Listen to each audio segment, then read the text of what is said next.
Hello, everyone, and welcome to day one of Sony Hates Eject Button Europe. It's finally come over the seas, and well, now Europe finally has to play without Eject Button. Well, a lot of eject haters out here. Me specifically, I'm also eject hater. But hey, we get to see all the other goalie stuff coming online. Of course, we're playing on the first map. I think we're doing 4 BO1s first since we already had the first round. This is the second round of BO1s, and of course, we are on the Clarion test chamber with quick strikes and monumentalists as our starting awakenings. A lot of stuff on the cards here. You want to go 2-0 in this round robin, so good luck to the players playing in right now. And do you have any info on what's going on here? Yeah, somewhat, not really. I think first things first is that if there is a patch to not be playing Eject Button on, this is probably one of them, because this is a patch where it's just like Mom Boots Pauldrons pretty much. That's like really good, and then the occasional few goalies will take like Strike Shot. And looking at these team comps, I kind of expect it to probably be that Dubu goalie on the side of Bonk Atomic Punch, and then for Don't Ask, it's an Era goalie, which on this like Quick Strike Monumentalist start is pretty strong regardless of which of the two you pick up. So I'm interested to see just how this, not the goalie matchup, but more the forward matchup, right? The Rune Asher versus the Estelle Rasmus, how that'll shake up, because Era does sometimes struggle into that hit stun. Yeah, I just realized they're probably going to be playing all Monu, so I mean creations galore right here.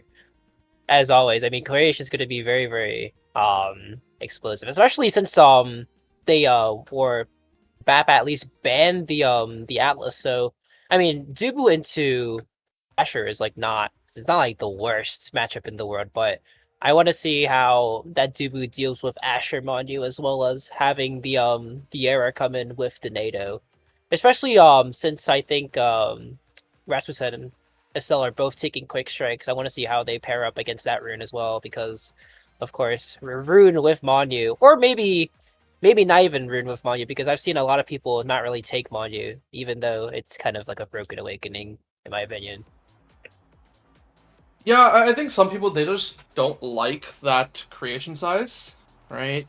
But it's just so good, right? You cover so much space, it lets you go for so many good kills, and Oh, I'm excited to see which of these two teams are gonna go 2-0 instead of like, sitting down at this 1-1.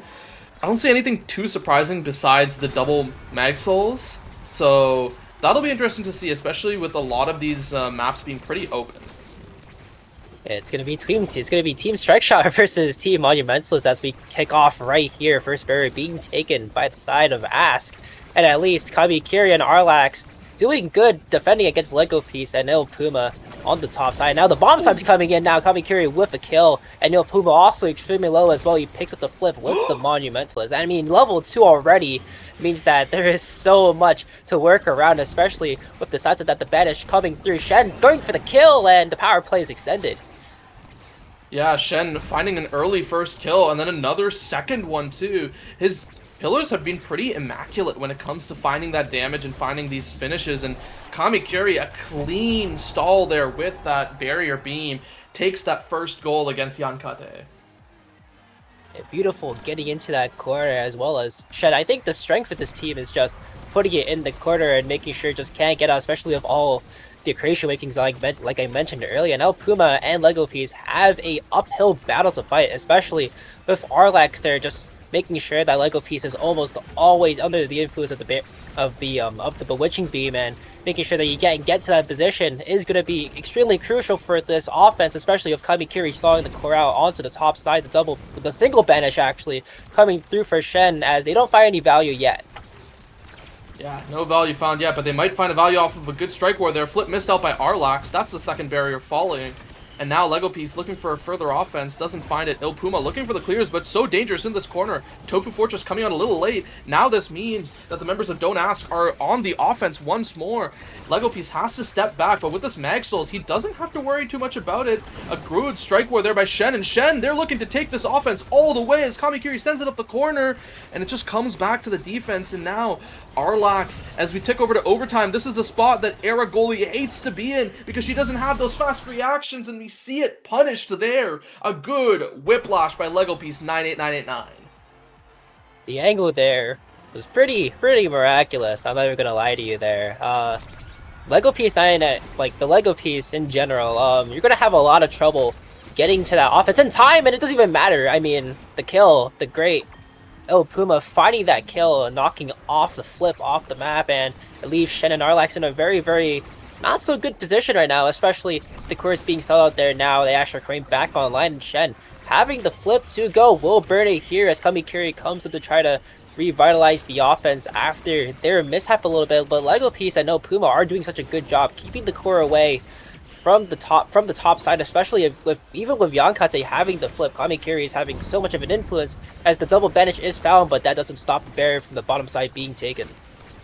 Yeah, I think one thing I do want to call out Arlax for that he's doing really well is how well he's sidestepping a lot of the abilities of Puma and Lego Piece 98989, right? With a lot of these stray whiplashes, these stray pendulum swings, some of the crystal thorns and stuff, he is making sure that Mom Boot stays on him instead of losing that in terms of the damage. And, well, I think it's allowing him to maneuver around so much better, and it's why they still haven't lost the second barrier. Yeah, the big thing, I think it's also because Lego took the I guess the Maxwells, because the thing is you can't really get, like, you can get into position really quickly, but as long as the goalie is just sidestepping all the time and you don't get to have that much core control because you don't get speed whenever you have core, it just means that you have to wait on your teammates and rely on them in order to get the core there. And of course the double pillar into the kill from Shen sets up another power play, and that's the second time he's done that at least. Shen getting on the offensive, Kamikiri taking the first barrier. Flip has to be burned from Yankate, is deflected away, but Puma maintains core possession here as Arlax does lose the Mom Boot stack, but still has the flip to work with Lego Piece coming back online, and Kamikiri now with the one whiff flip has to pop the middle, gets the kill as well. The flip coming online, Yankate having to defend, and it's only a matter of time before it goes in, but he miraculously saves it. Arlax still has flip, but the offense is still going. The Era Monumentalist doing such a good job keeping the core still in the side of Don't Ask, and Kamikiri sinks it right in to take the first set. Man, I don't even want to ask, bro. Shen looks so good on this rune. I've seen so many good plays by him this set, and, well, it's Kamikiri who's rewarded with this MVP. Likely picking up the demo is there's not much value in Might right now, considering there's 3 sides that have shown up. Off to the Big Fish instead, perhaps a little scared of the damage that could be coming from the other side. And I think it's good for this aerials to be taken away, otherwise there's a chance Era may just go for it, just to, you know, pick up that more speed. And okay, this ad rush pickup I think is interesting. I'm not sure how much the 1 second cooldown will be valued for Era, but I think at the very least, it'll just mean more strings. To be fair, I don't think Era had a really good draft in that, especially with Arlax having to take it away. I mean, never mind. I mean, ad rush finding so much value. GG's. Caster Curse right there. Power play comes online. Now Puma still extremely low, has to blink away from the Asher, and Shen being the primary forward in this position will keep the core in there. We'll find the second barrier to the Monumentalist being such a tough challenge to break through from, especially with Arlax keeping it in the corner, and everything is not on the side on the other team there. Yankate and Lego Piece have to work up this offense, but Puma is constantly being under load by Shen, and just having the amount of pressure onto Puma there just makes it so much harder for this offense to get started. And of course they still have core control.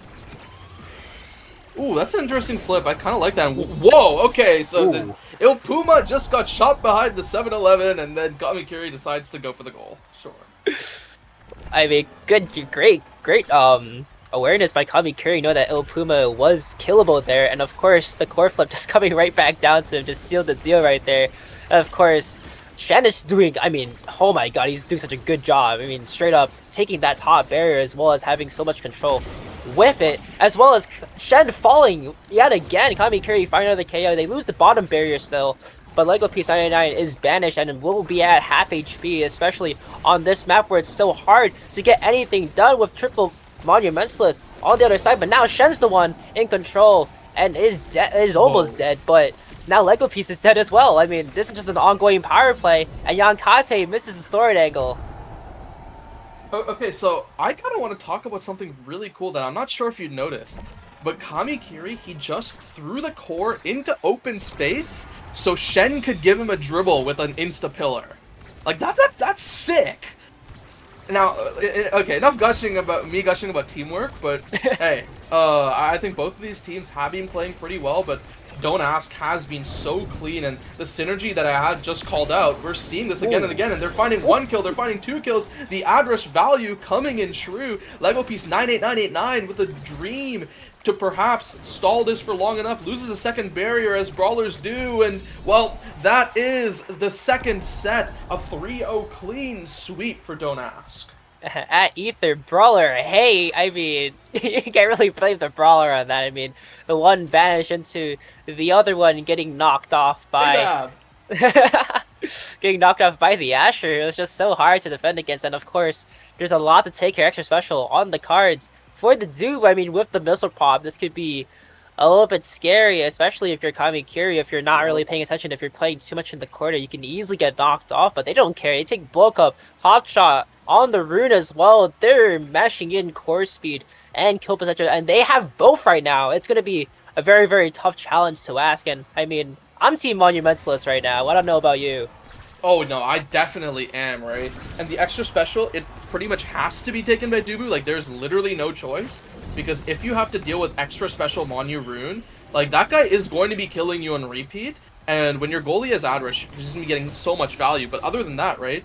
Kamikiri now has like 140 power because of bulk up Big Fish. The hot shots there on the Rune, and a prime time for Arlax. And, well, okay, Kamikiri just broke Yankate's ankles. All good.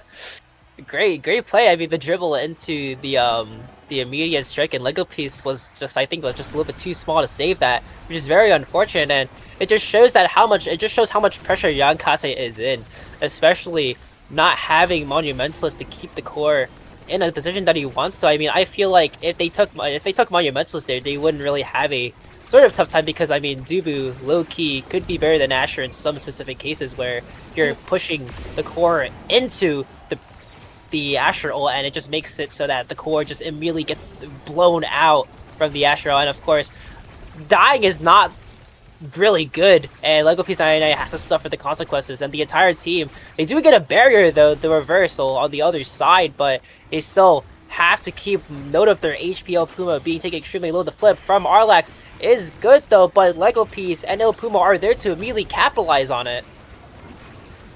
Yeah, they do manage to find a way to capitalize, but it's still an open net. The goal hasn't been scored yet, so no capitalization actually there, and in a very dangerous position. The pass to the banish, a good strike, but the banish timing ends just there. Now overtime, the era, this is her weak point. This is the point at which Bonk Atomic Punch has to find their way through, but with Lego Piece 9899 staggered, it's looking tough, and Yankate trying to play defense for the Rasmus, instead doesn't play defense for the core, and it just slides right past. Yeah, the amount of pressure that they're on, especially with the damage, is kind of... It's hard to play against. I mean, you have an Asher that's so giant, will find another KO as well, and even though Era is in a sort of bad spot when it comes to overtimes, if you just have Monumentalist, it just works out so well. Even Shen having to work with, he even gets the double onto El Puma. Now they're the one staggered as well. Even Yankate is getting almost knocked off the map, but Lego Piece 99, the Brawler, is getting it done right now. Will miss the strike and won't put the goal in just yet, but Kamikiri and Shen, they have to play against two flips here, and El Puma on the defense is doing such a good job keeping it away from Kamikiri, but the core is still in pandemonium. The core is still coming back to Kamikiri here, especially with the amount of pressure Shen has with the pillars, and now Yankate is the one up front with the flip too, trying to get a goal in, but they still can't win all the strikers in the world. Lego Piece 99 just not in the right position, but it's El Puma who dashes forward and finds to clear away from Arlax, and that's up to 1 point, but they still have so many to go. Yeah, I think, I don't know if that's the double dash range difference, definitely at least the single dash range difference, and yeah, it was pointed out in chat, very good point, that the fact that they all took quick strikes means that there is a severe deficit of energy, right? in that now it's just they don't get to flip nearly as often and go for these goals, and we're suddenly on match point with that death. Yankate having to flip to clear, doesn't even find a barrier with it. Ilpuma having to step forward, finds one. No second one just yet. Yankate needs to be a little bit careful without this evade. Opts for the clear down there to the bottom side. A little dangerous. Sends it up to Ilpuma looking for the center clear to Lego Piece 98989. And instead, another sword angle found. And it finally gets cleared. Ilpuma with another good strike. A great blink to buy some space. But Arlax, he has all the space in the world when we're talking about that. Now this pot splitter a little dangerous on the top side.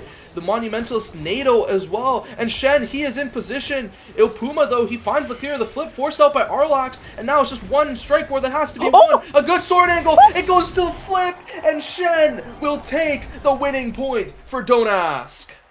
Like, Yankate was putting on a masterclass, but the masterclass was too late. I mean, it was so savable until everyone just started crumbling in, and Shen doing such a great job on the rune, keeping the core contained and just letting Kamikuri work his magic. That puts Don't Ask up 1, and all of a sudden they're 2-0. They're a team you should be looking out for. Yeah, definitely sitting at this 2-0 point, and well, if I recall correctly, I think, is it top 3 that make it out of pools? Is that right? Pools isn't it top 6 because you have winners and then you have the lowers, quarters. Oh, sorry, no. It is literally top 4 from pools make it out. Yeah. Brackets.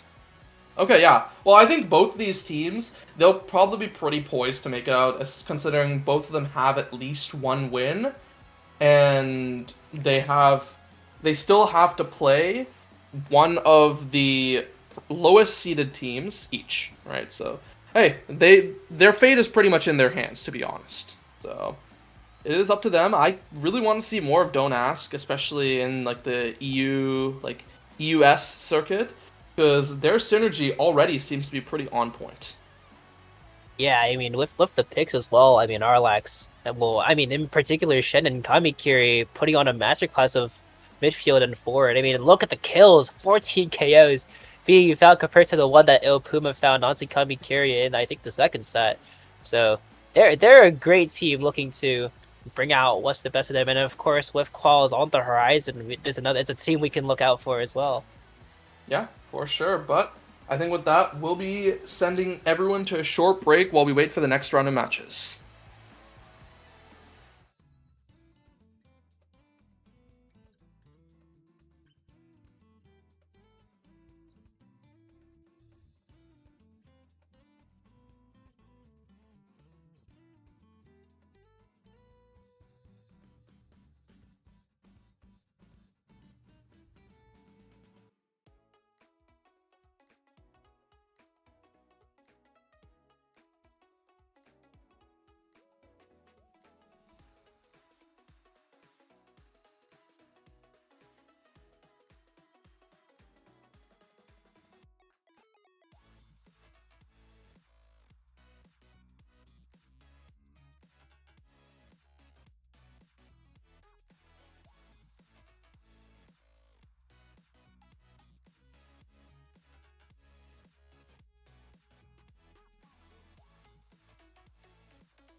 Hello, everyone, and welcome to not round 2, I believe, but round 3 of of Sony Hates Eject Button Pools. Right, we're here with 404 Worshippers versus Mickey Mouse Clubhouse. And one thing I will already say, I see a hot shot start. Right, Juno Atlas Band, and then directly into the Runestel Luna pick. It's crazy. Oh, that's all I gotta say. But what is the start? Knife's Edge into Hotshot. I mean, no, everyone's taking Hotshot here. There's no way no one's taking Knife's Edge here. And of course, we have another Rune on the board. Aren't you excited? Let's clap it up for Rune gameplay, guys. Oh yeah, I mean, I found that character a lot of fun to play around. To be fair, it's not the easiest character, but it's so stylish, right? It's a fun character to watch, if I'm being honest. And I'm excited to see which of the members of 404 Worshippers is going to be piloting this. If this is, the Rune goalie, and we're going to see some funny like Kai midfield Mako forward shenanigans. Actually, I think that's likely. I'm going to be honest. No. No, I mean, it's okay. I mean, they're having fun. I mean, of course, currently right now, Mickey Mouse Clubhouse all 3-0 right now. The DQ from earlier, and then the last 2 games they completely won out of a sweep. So I don't know. They're looking like a very good team. I mean, I think I know most of these players, so hopefully we get a good game going on. We're on the Psycho Tempo though, a great map, especially with the picks there as well. I mean, I think it's gonna be Dubu goalie and double midfield, right? That's what I assume. I don't think so. I think it might be this Luna goalie, or honestly, maybe the Estelle goalie with Luna Dubu forward. Oh, Dubu forward! Oh, wait. It's We have Psycho to see Temple, it. right? It's, yeah, of course it's Psycho Temple. Yo, I haven't. That's why I suggested Mako forward and Dubu forward. Yeah, I mean, I can see that. I mean, to be fair, Dubu forward is like 100 times better than Mako forward. Let's get that record straight really quick. Yeah, I agree, 100%. I mean, Dubu is like freaking Thanos right now. He's so good. So. Yeah. Oh no, it's Dubu goalie! Oh, it's Dubu goalie! Oh. Okay, that's fine. At Yodsman, you're throwing! Nah, I'm playing. No. Dubu goalie is also insanely good. It's just, yeah. Now we have to play double midfield, but to be fair, right, this is Luna, and Luna is probably one of the better double midfields to be running because she has really good scoring pressure, and there's a reason why a lot of brawler players, especially in North America, have picked up this Luna forward. And on the other side, we have a Mako goalie, so we're going like full honk shoe mode.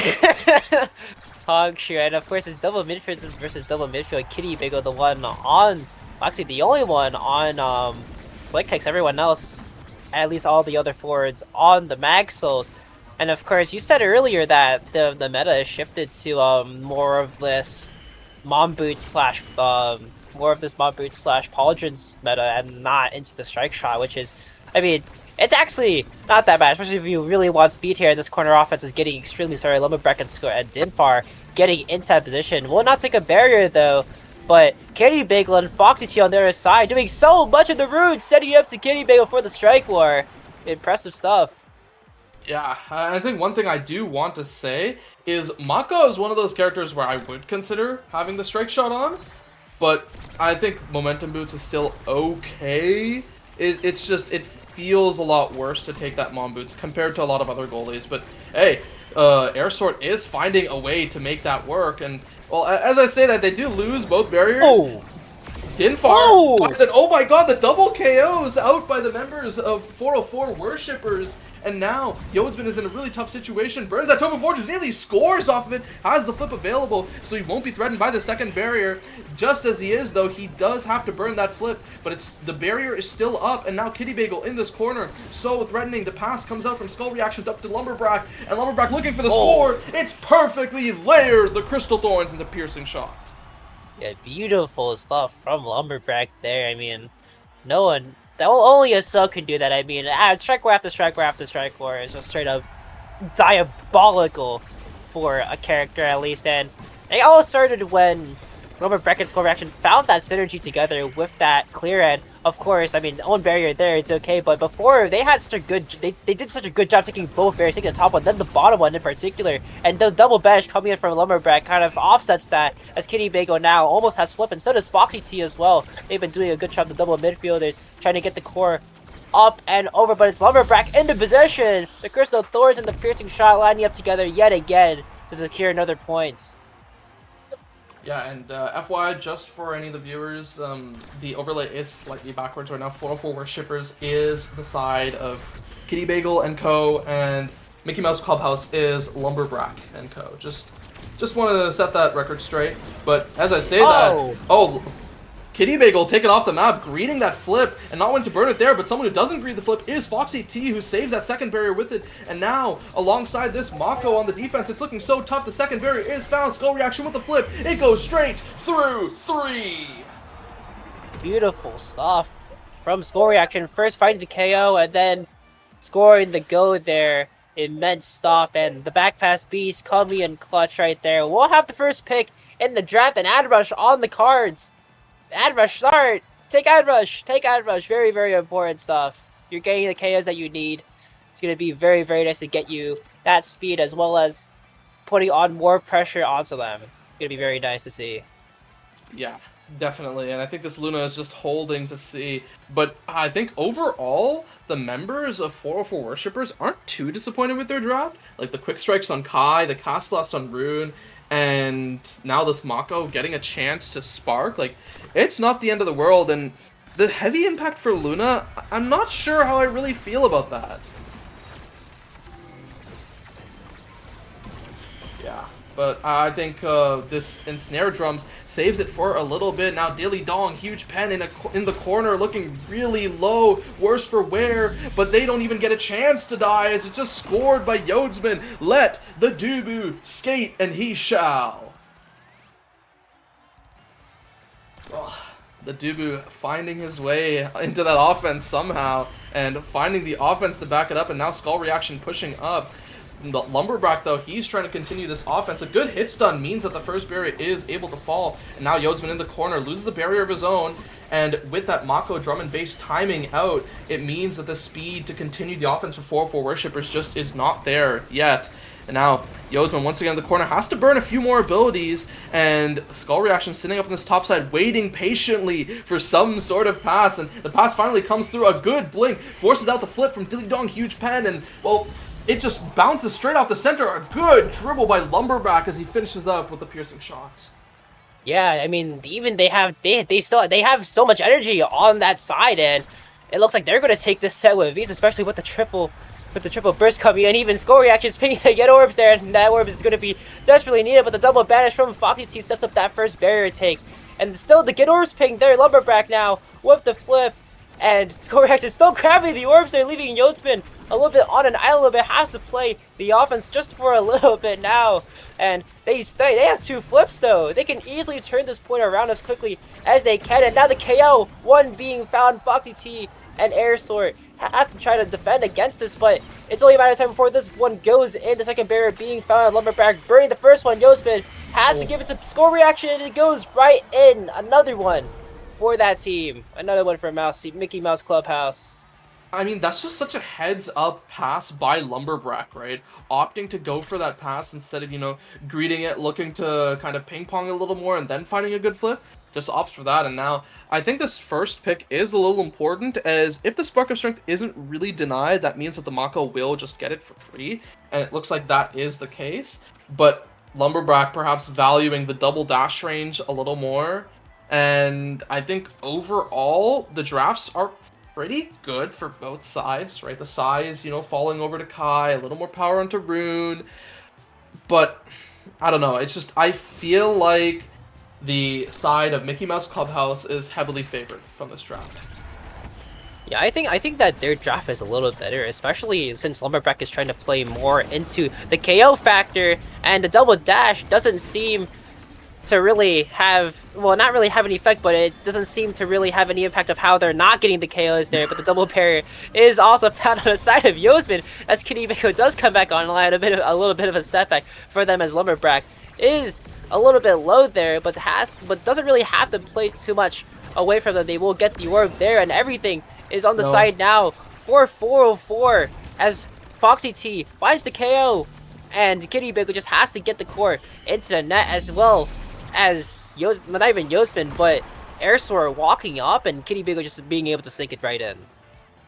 Yeah, I mean, really well played by Kitty Bagel. They're continuing that offense. Hey, maybe that's the quick strike diff, or I don't know. That could be it. A good ensnare drums there to make sure that barrier does not fall. A great fade there on the banish by Yodsman. Otherwise, at least one of those barriers would have fallen. And now Skull Reaction in the corner. A good blink attempt forces out the flip out of Dilly Dong. Huge pen, and now the pass up the Lumberback. They're looking for this. Looking to clear it out of the defense to begin with. But the Mag Souls makes it so difficult. But as I say that, Skull Reaction finds the kill, and now he's in melee with the flip, burns the flip, and goes for the slow slide through. A great shot by Skull Reaction, and now they tie up this third set. He's playing like the best player in the lobby right now, and it definitely shows with how calm he's playing. At least every single time he gets the core, he's always meticulously thinking, how can I get the core into that position, and he's doing such a great job at it, as well as Josephn's walking up as well. Probably a play call from Skull Reaction himself as he's now in the net here. Foxy T has to use the bench to try to get the core stuck in, letting Kitty Bagel reposition there, but it ends up coming back onto the other side. With Striker being won by Dinfar there, and Lumberback, and they just have to put it in right here. There's so much going on, everything being thrown to the kitchen sink at that very moment, but somehow Airsword still has the lockdown. But Lumberback again, the tip of the Estella Primary catching him, and that's some match points. Yeah, a really great match point score, right?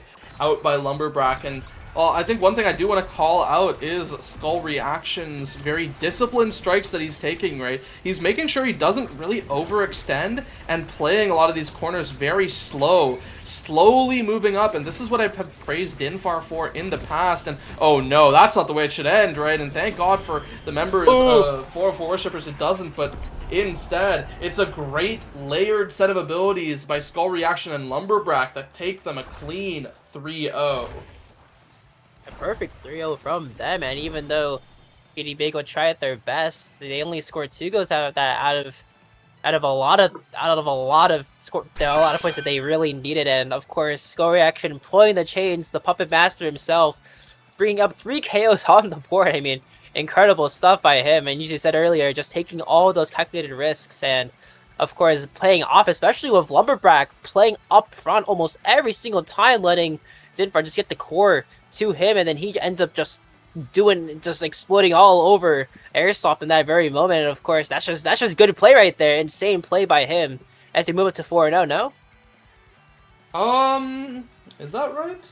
Oh yeah, I think they're 4-0. Yeah, because of the 4-0. DQ. Because of the DQ by Immaculator Come Home, Mickey Mouse Clubhouse do move to 4-0, and I believe this guarantees them at minimum second in their group, which means that Mickey Mouse Clubhouse, I'm 99% sure, has actually locked upper bracket. Yeah, beautiful. Yeah. They're definitely locked upper bracket. I don't think there's any way for them to fall down, especially if they won 4 games in a row. So, congrats to them at least. I mean, beautiful stuff. The upper bracket. Yeah. So just. And with that, we'll be sending everyone to a short break as we get ready for our next game in pools.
Hello, everyone, and welcome to round 4 of pools for Sheb EU. And we have two goats facing off against each other. On one side, we have my brawler goat Swift Z Zizzle versus Sloffington on the other side. And we're going to Inky's. Oh, we're going on Hilarious Inky's map, way! bro. Wait, it's so It's peak. peak! It's peak.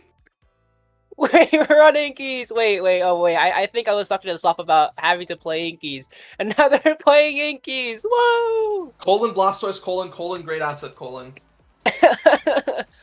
W stuff. I mean, I'm a fan of Inky's gameplay. And actually, Ether, we're actually on technically round 3 because Lockdown only have played 2 games. Get it right? Okay, buddy. You know, sure. Or no, as I should say, okay, do buddy. But hey, now we see. Oh, Sloth is on this Drakkar. That's interesting. I haven't seen him pick it up much. A full twin drive game. No one opting for this built different. And yeah, I think this is very interesting. We have the Estelle Zentaro Drakkar on one side with a double mid, or technically triple midfield, if I'm being honest, on the other side. Yeah, triple midfield is fine on this map. I think in general you want to have that openness. And even without a traditional midfield brawler than goalie composition, it's more of like whatever fits you best is very nice. And of course, Swiftsy, my goat, taking the first barrier off of Sloth. I mean, this guy's gapping him already. Oh my god, beautiful boost up into Sloth's face, and oh my god, this guy's the goat. I don't know what to tell you. Yeah, Aini patting himself. Definitely a good head pat deserved goal there, and now Swiftsy, the only one besides Sloth to have ticked over to level 2, as Inky's is typically a very fast map, and Donkers with a really great Rose Warp there, finding that barrier. Now Sloth dribbling it right past Swiftsy, opens up the water cannon. A good strike out by Jammy there to make sure that the offense is halted. And now Sloth not in the best of positions, nearly dies, and Scython looking for a way to continue this offense, but just stays stuck in this corner of Blink, and Jammy just passes it right back to Donkers. It means that Donkers is able to take that shot easily and score. Yeah, the Donkers reaction time to Jammy hitting right back to him is actually perfect for him, and he has flipped to boot with it. It's going to be a very tough nut to crack, especially for Swiftsy and Lucky Mana, who are both extremely slow from Sloth, and the Kybrod doing a lot of work there, but miraculously now Scython has flipped too, and they're looking to put on a lot of damage now. Swiftsy with the flip, and now the KO almost being found onto Lucky Mana, though. They have a lot of damage to work around, especially, but Swifty's the one who KOs first, and Lucky Mana's still in the corner. Will dash away, and now they're up a power play, and Lucky Mana and Swifty have to work together on this offense to do not take the barrier. The Sloth with the good save, and now Scython back online. Has a lot to work with, especially getting to the core out of the corner there. Swiftsy stunning Sloth, but Sloth does save it still as Jammy has to burn his own flip, and Donker still has his flip too. The flip now being burned every flip. God, and the barrier being taken on the other side. Lockdown in the driver's seat, but Swiftsy finds a good strike word from Sloth, and the core being set around the map. We have 5 seconds before overtime, and Swiftsy looking to put it in the net, but misses the boost. And now overtime on the cards. Everyone has to fight with this red fast core, especially with Trend Drive on the board. Swiftsy is almost always going to be a guy to notice, especially with the boost. And now Sloth just has to get the core to Donkers and Scython, and they're looking to put it in the net, but they just can't do it quite yet. Yeah, unable to find this here, and Lucky Mana looking a little low, a little dangerous. Scython, though, trying to go for that kill with the AI rush, doesn't find it. A good boost dribble, finds the kill with that flip, though, and now Donkers and Scython effectively in this 2v1, as Swiftsy has to rotate back to the defense and continue cutting the pass, plays that corner, finds it up into that corner side, and a good Oni's Blade attempt there by Scython, but still doesn't find it. Swiftsy, as he finally gets Lucky Mana to rejoin him, Sloth, he takes that goal attempt away, and Scython, he finds the crack in the defense of ACT, and that is a second goal for Inky's, and that's probably one of the longest Inky's points I've seen. Yeah, it was just a back and forth between both teams, and both of them are trying to just put it in the net, but Lockdown the one who scores first especially. And I mean, in general, both of the teams taking the barriers have been really efficient so far. They've been only using their strikes, and it allows them to use a lot of the other stuff that they need to at least put the goal in the net, because of course, playing against the Drakkar and also playing against the Kai is extremely hard to, especially if you don't have any abilities, because they'll probably instantly win most of their strike wars because they have that normal level of deception.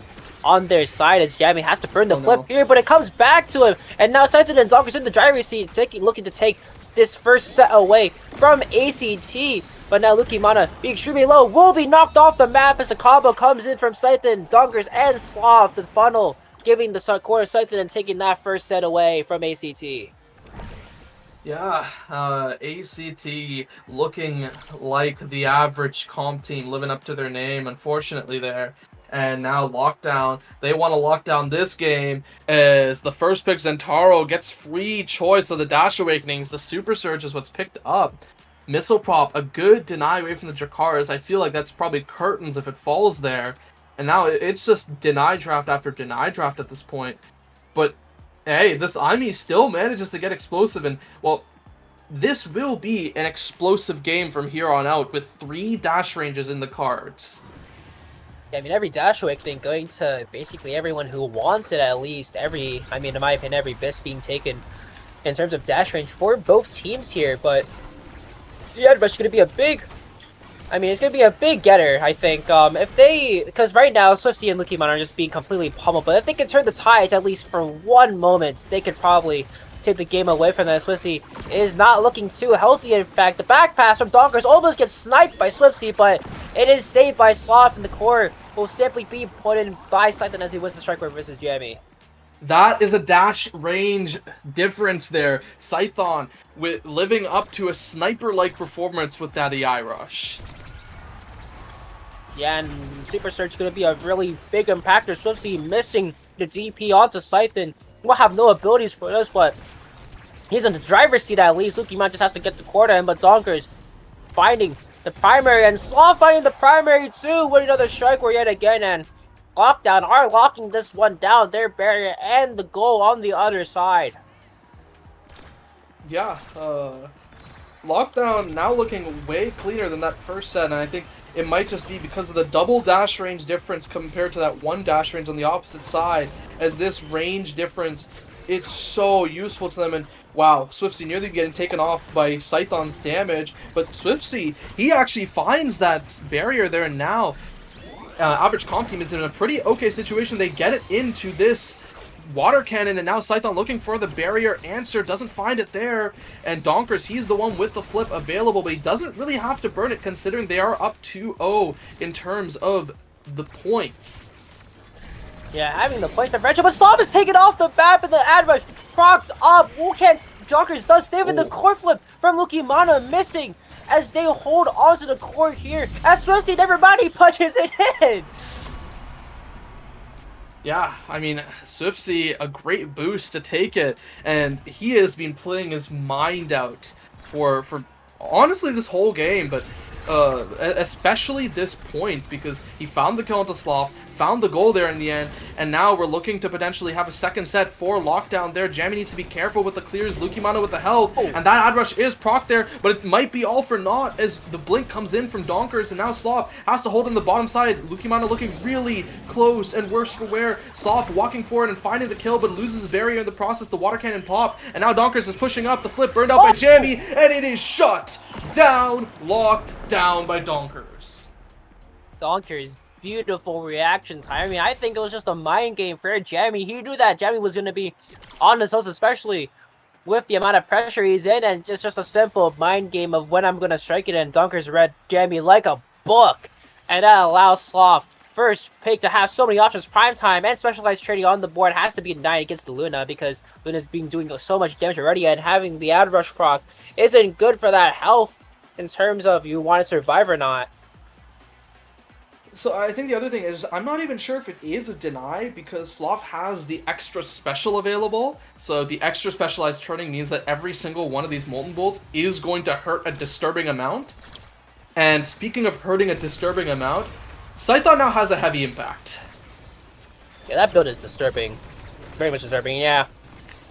It's going to be very hard to get the core away, especially when Scython has so many abilities, and he's using most of his abilities to just get the core in between, stuck between a player and himself at least. And Lukimana and Swiftsy trying to work up this corner offense, but Donkers completely holding it down, making sure nothing gets in the way, and Sloth just has to save his abilities when the time actually comes. And now they're in the other side of the corner now. Scythen and Donkers piloting this corner offense here. Whoa, that stopped him, but Sloth still keeping the core there. The stun getting the way, and Sloth completely reading Lukimana's glitch pop there. Beautiful stuff from him.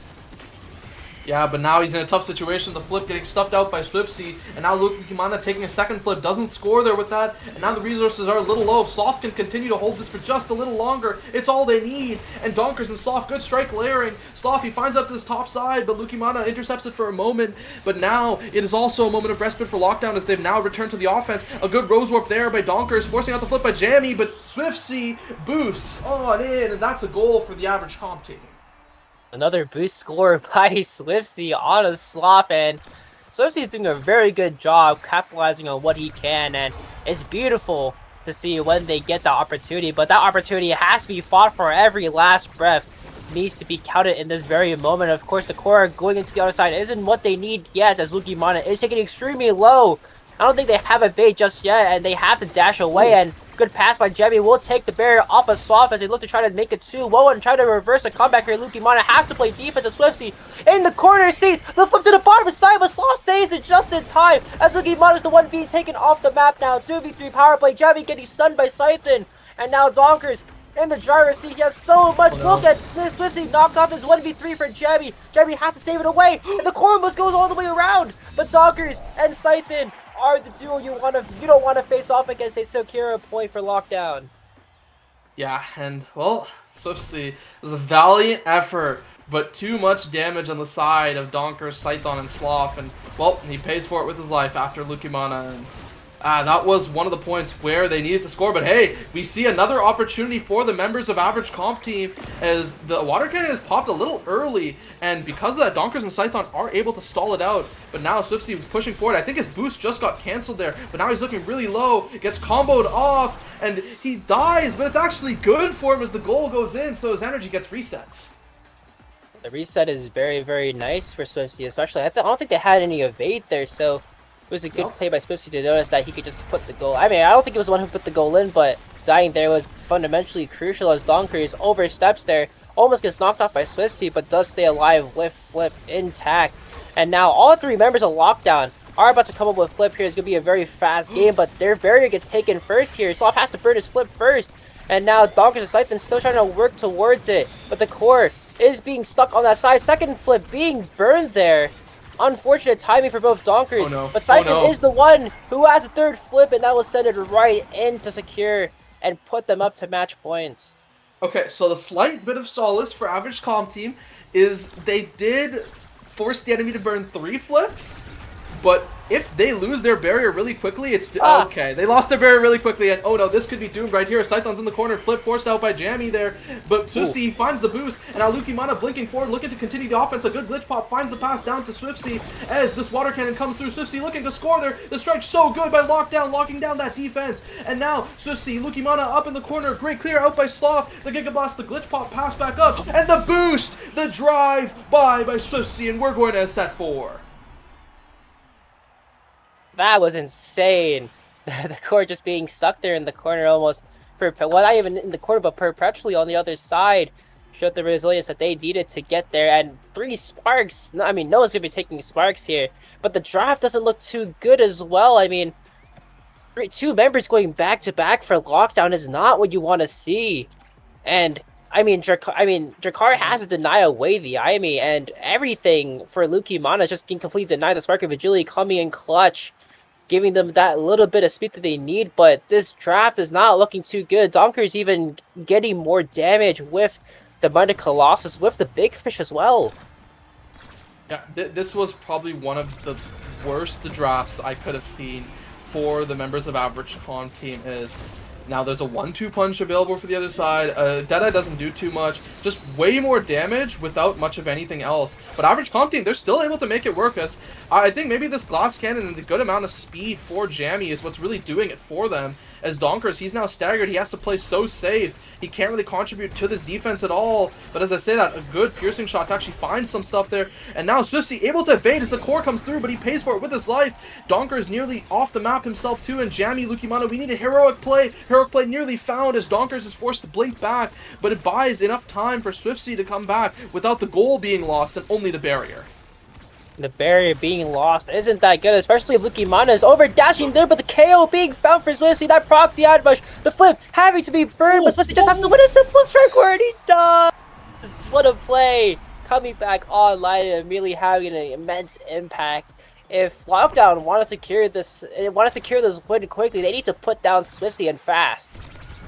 Yeah, I mean, average comp team looking a little more synergized than their name may otherwise suggest. That barrier found there, Lucky Mana, he does die, but it's so worth. It's like the flip was there for the goal. It's like the flip was there for the goal. And Swifty putting them up 2-0 again. This synergy is coming online extremely quickly, and Jammy about to come up with flip as well. As they're trying to put Swifty down, putting all that damage onto him, and I think they've just read my mind with what I want them to do. But right now, Jammy has that glass cannon. There's so much speed on that side, and it's going to be a really tough nut to crack if you really want to get the core out of the way. And now Scythen the one being extremely low, and Swifty also being low too. 1 KO found for Scythen, but he still is low, and Lucky Mana has to fight for their life in order to keep this point alive. As Donkers has to make Jammy burn his flip, and of course Swifty coming back online is good. But Slav has to burn his flip as well, and Scythen and Donkers have to just get set up right here. They do take that barrier, and the KO being found, and Lucky Mana also looking extremely low. This could be a 1v3 in a matter of moments there. The top side being completely locked down, as Scythen finds the bottom, the 1-2, putting it in for lockdown. I mean, at the very least for Lucky Mana, he keeps that little bit of evade, so he's slightly closer to the flip. But I don't even know if these guys will get a chance to flip with the amount of damage that's being put onto them. On the other side, Donkers is very close to that flip, and as I talked about that, and as you talked about it, Swifty being put down is their solution, and the damage is on him. He nearly found that barrier there. Lucky Mana trying to go for that barrier, and a good, the insta-blink there! A creative play out by Donkers to catch Jammy off with that timing, and now suddenly, Lockdown are on game point. Game point is very, very scary, but they were in this situation once before. They can immediately turn it around if they really wanted to.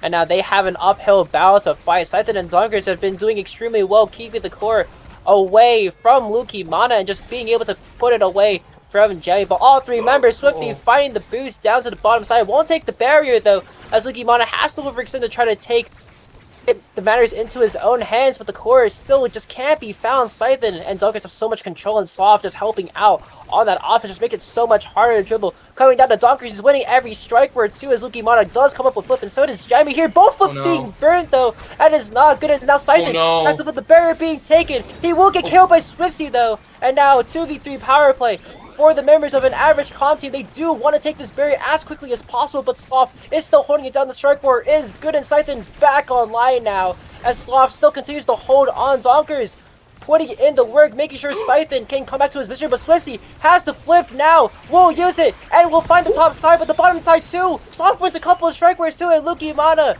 not in the driver's seat, almost winning strike wars, but Swifty now the one being extremely low, and Lucky Mana on less than 50% HP as well. A lot of tension here in this moment. Swifty being taken off the map, and the Gigaplus almost fighting its markets right down the core, going extremely fast, and the simple striker just has to be won here, and Scythen almost completely counters Jammy there, but Swifty, I think, will come back online now, as Lucky Mana is playing against them, and the defense is holding on for the meantime. Yeah, it's looking so dangerous. The double dash up to the top side, that means these dashes aren't available to cut the pass. The Irish good out by Scython, but he is looking a little low. Swifty has to be a little careful as well. Another double dash. Lucky Mana and Swifty are really not synergized with these, and it's because of that that Donkers is able to get this match point and game point for Lockdown. And, well, very, very stressful last two sets for Lockdown there. But they do manage to lock it down in the end, and, well, they lock themselves into upper bracket with that win. The upper bracket win secured, and, of course, Masterclass by Sloth, they're winning every single strike war when the matters came down to it, and, of course, Swifty being the main punisher of everything, but again, you can't really count out the KOs. I mean, 12 KOs on the side of Lockdown isn't... I mean, the comp was squishy in general, so I wouldn't really be too mad, but they capitalized extremely well with the amount of KOs they got out of that game. Oh, definitely, indeed. And, well, I think I do still want to give praise to average comp team. They played really well this game. Unfortunately, that last set, it's just they were living a little up to their name, a little unsynergized there. As we saw, I think 2 or 3 attempts where both Mana and Swiftsy dashed to the cross map play at the exact same time. And I think if one of them held on to those dashes, they had a very real chance to win that final point and take us to set 5. As well, now it means that Donkers and Scython don't get as free reign to play around the map.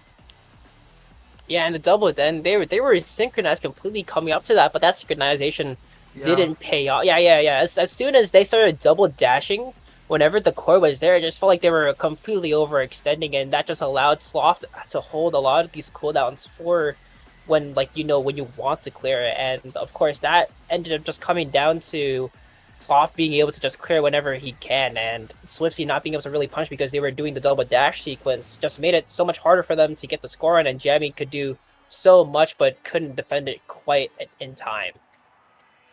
Yeah. Well, with that, we are going to be going to a short break as we're going to probably go to one of the most exciting matches that I have for at least day 1 today. And yeah, we'll see you guys on the other side of this maybe slightly longer break.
Hello, everyone, and welcome back to round 5 of Sonii Hits Eject Button EU pools. And we're just finishing up draft right now.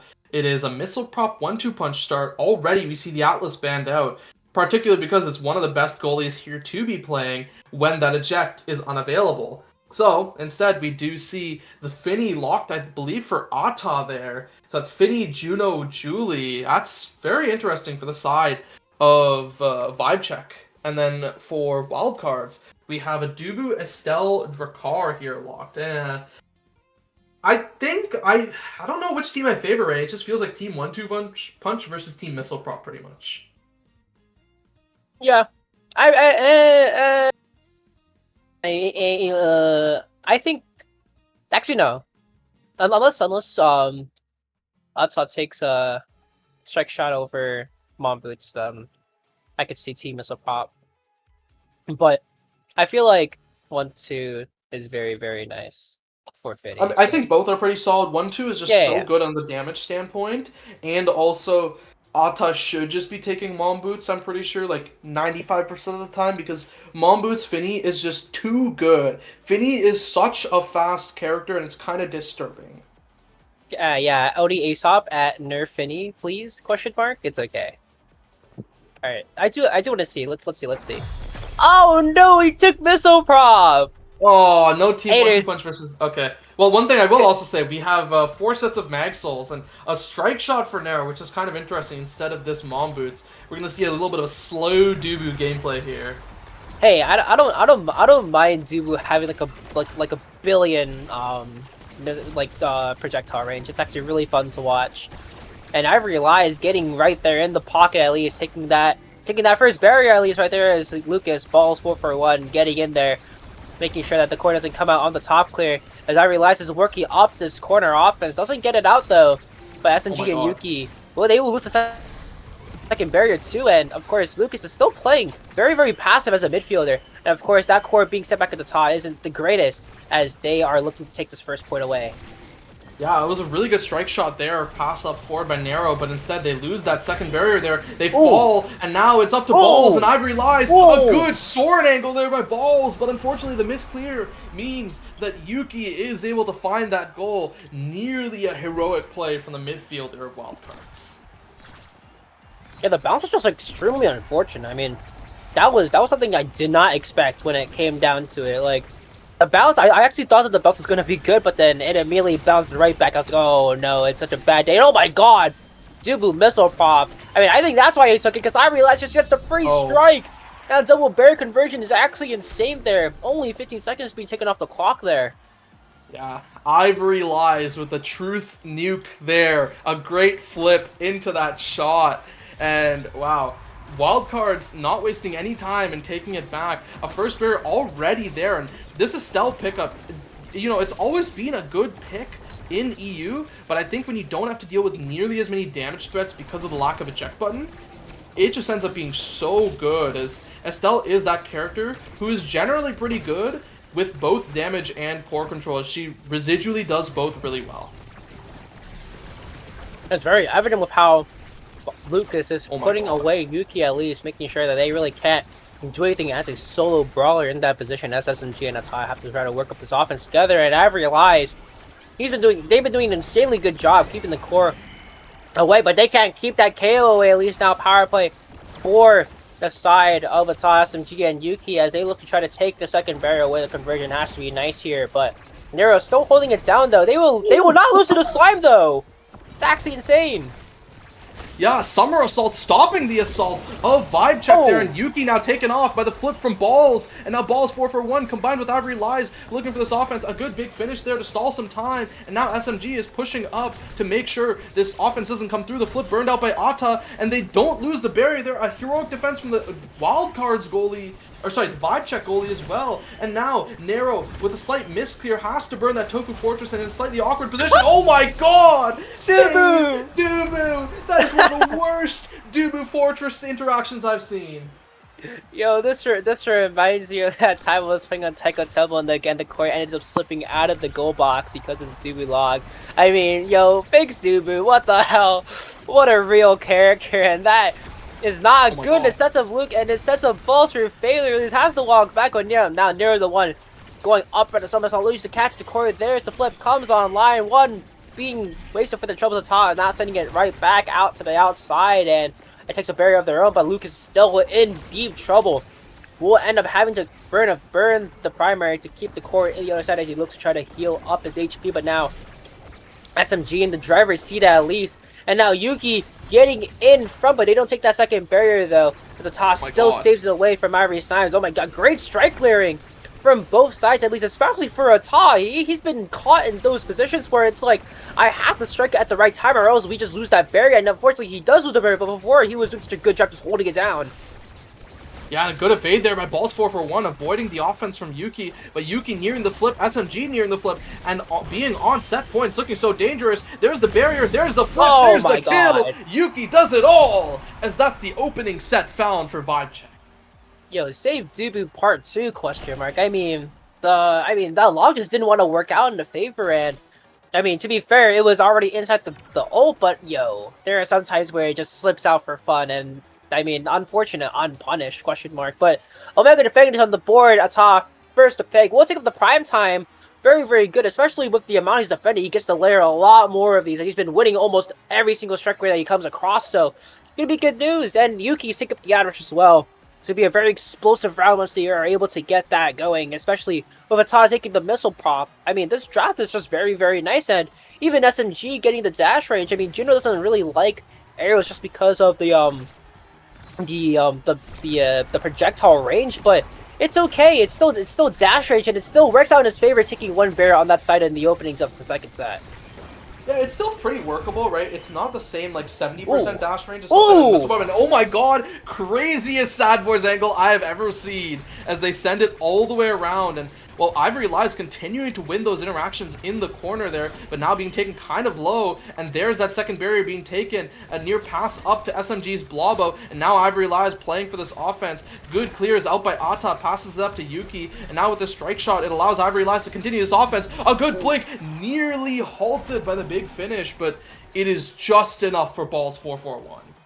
Balls 441, my goat, putting it in right there, and great recognition from him to keep it in, well, not keep it in the corner, but at least capitalize on the fact that they decided to go for the out clear, and so is Ivory Lies capitalizing on the kill onto SMG, and now on the other top corner side, and with Lucas holding it down on the other side as well, as Nero walks up to try to give Ivory that space that they so desperately need. The Tofu Fortress keeping it into the corner, and the core bouncing around doesn't find it smart though, but they still have two barriers to try to take away. Now SMG has to make the hero play. Can't exactly do without the brawler Yuki, as she also is coming up with core flip in the meantime, as just slowly walking around Nero, burning his own flip, and the KO being found. That's basically an entire burst being reset, and now Ata have to defend against the Drakkar with missile prop. The guy with the gun might be too much, but Ata still saves it around the Judo Slime, helping his way out.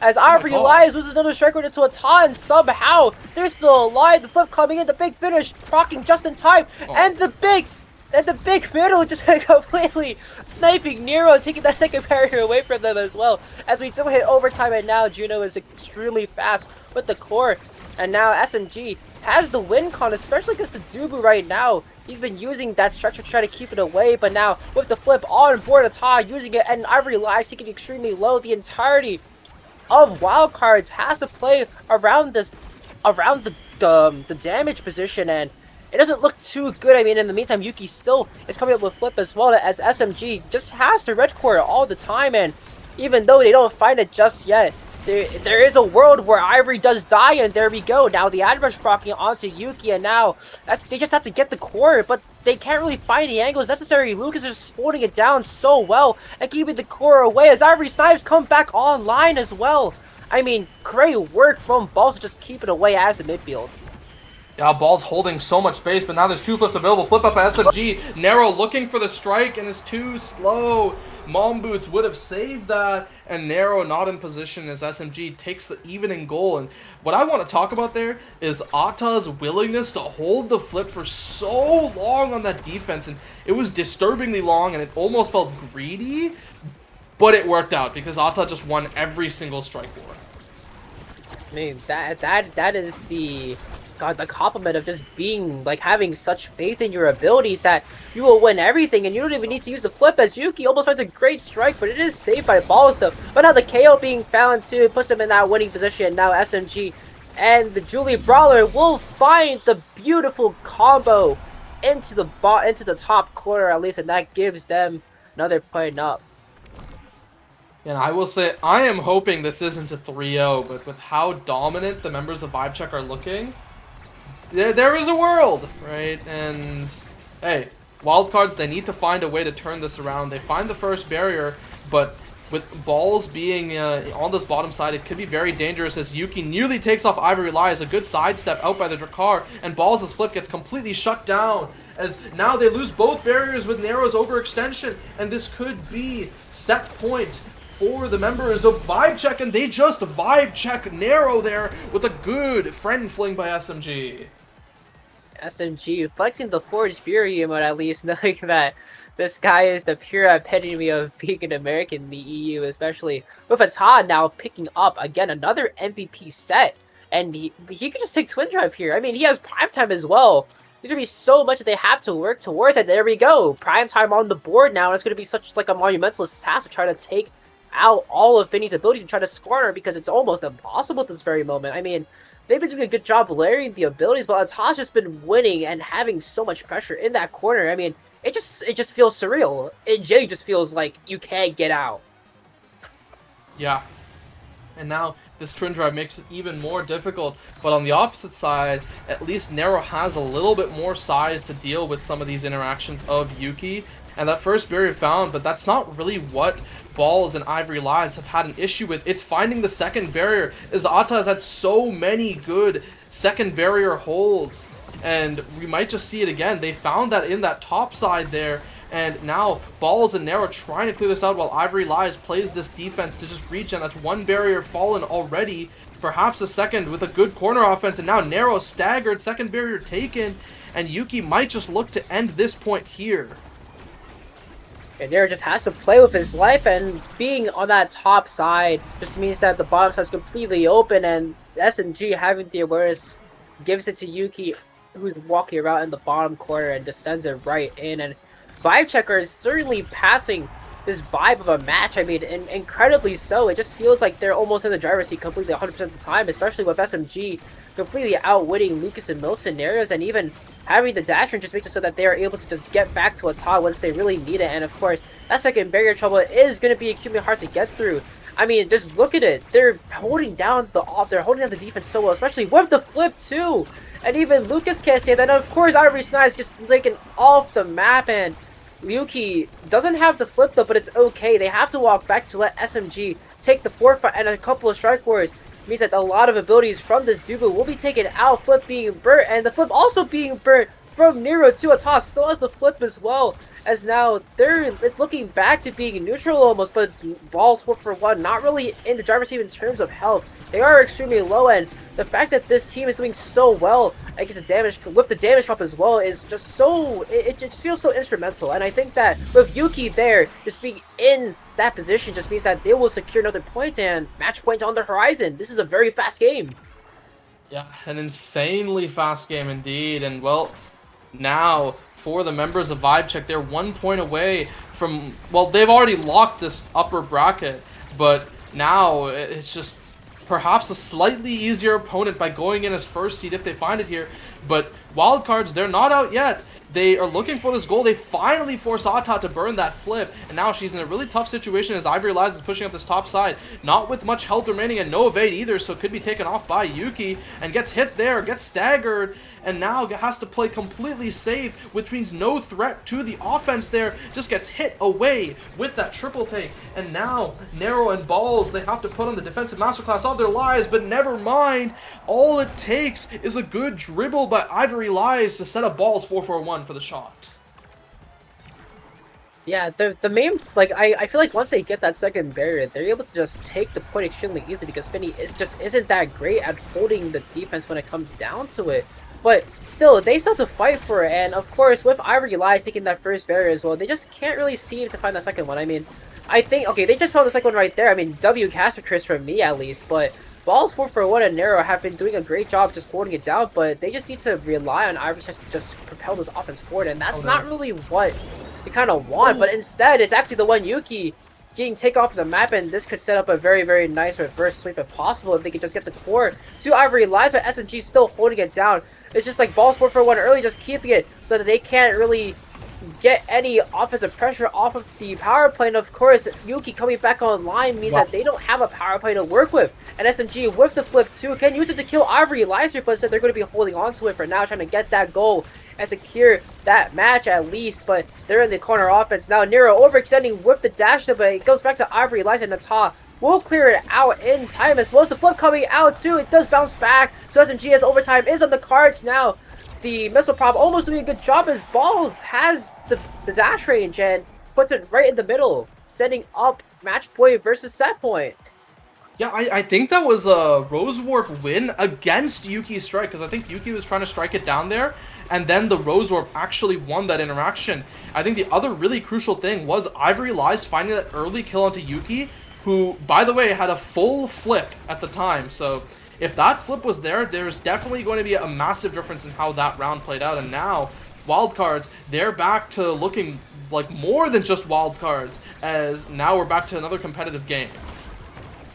A competitive game now on the cards of Lucas, having the flip. Will burn it to give it to Ivory Lizer to take the first barrier as well. Nero also coming with a flip, and SMG just having so much pressure with the dash means that they have to at least expend abilities to get the core away from that position. And of course, Yuki and SMG just taking it extremely slow, making sure they don't really have much of any foolproof plan to get the core away, but the second barrier does fall. Nero will burn their flip in time, and now it could come down to very last moments of just winning a strike where Yuki with the flip, the judo slam ends it, and now Ivory has the chance to set it right, and Ata still has the flip to go. Will burn it now, as overtime is on the cards now, a very stressful point for Walkers. They want to keep their dreams alive in this game, but SMG has everything to work for as Nero gets his ankle snapped in half as Yuki sends it to the bottom corner. I mean, unbelievable play as Vibe Check taken away from Wildcards. Yeah, I mean, look, Vibe Check played that insanely well, but it was just a really disappointing way for that to end. Nero more or less losing to himself there. I guess he just had to predict the angle, and unfortunately for him, Vibe Check with a good outplay there. And I am really excited to see how Vibe Check will match up to the other members of the top fours. If I recall correctly, they were coming in as 5th seed, and this was an upset, and surprisingly enough, a very dominant one. Yeah, and I mean, I feel like how they played was extremely impressive, especially with how slow they were taking it. I mean, it always felt like they were in the position to just do whatever they please, and even though there were times where they did mess up a little bit, it wasn't like a big deal to them, and that's what sets them apart from Wildcards, at least, because it felt like Wildcards were always trying to overextend and make that hero play, but they didn't really need to. It just felt like they had to just get their fundamentals down and just win a simple strike roll, which Ata was just complete. I mean, that guy was pulling the strings on Ivory. Like, holy smokes, every single strike where they won was just straight up like an ability versus a strike. It was actually insane. Yeah, and well, now this means that the members of Wildcards will have to play against potentially the only team that went undefeated in their pool, being Mickey Mouse Clubhouse in Pool C. And that'll definitely be an interesting match to watch. But we are waiting for the pools to wrap up. So while we do, we will send you guys to a break. Don't go anywhere.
Hello, gamers. Welcome to the bracket stage of the Sheb.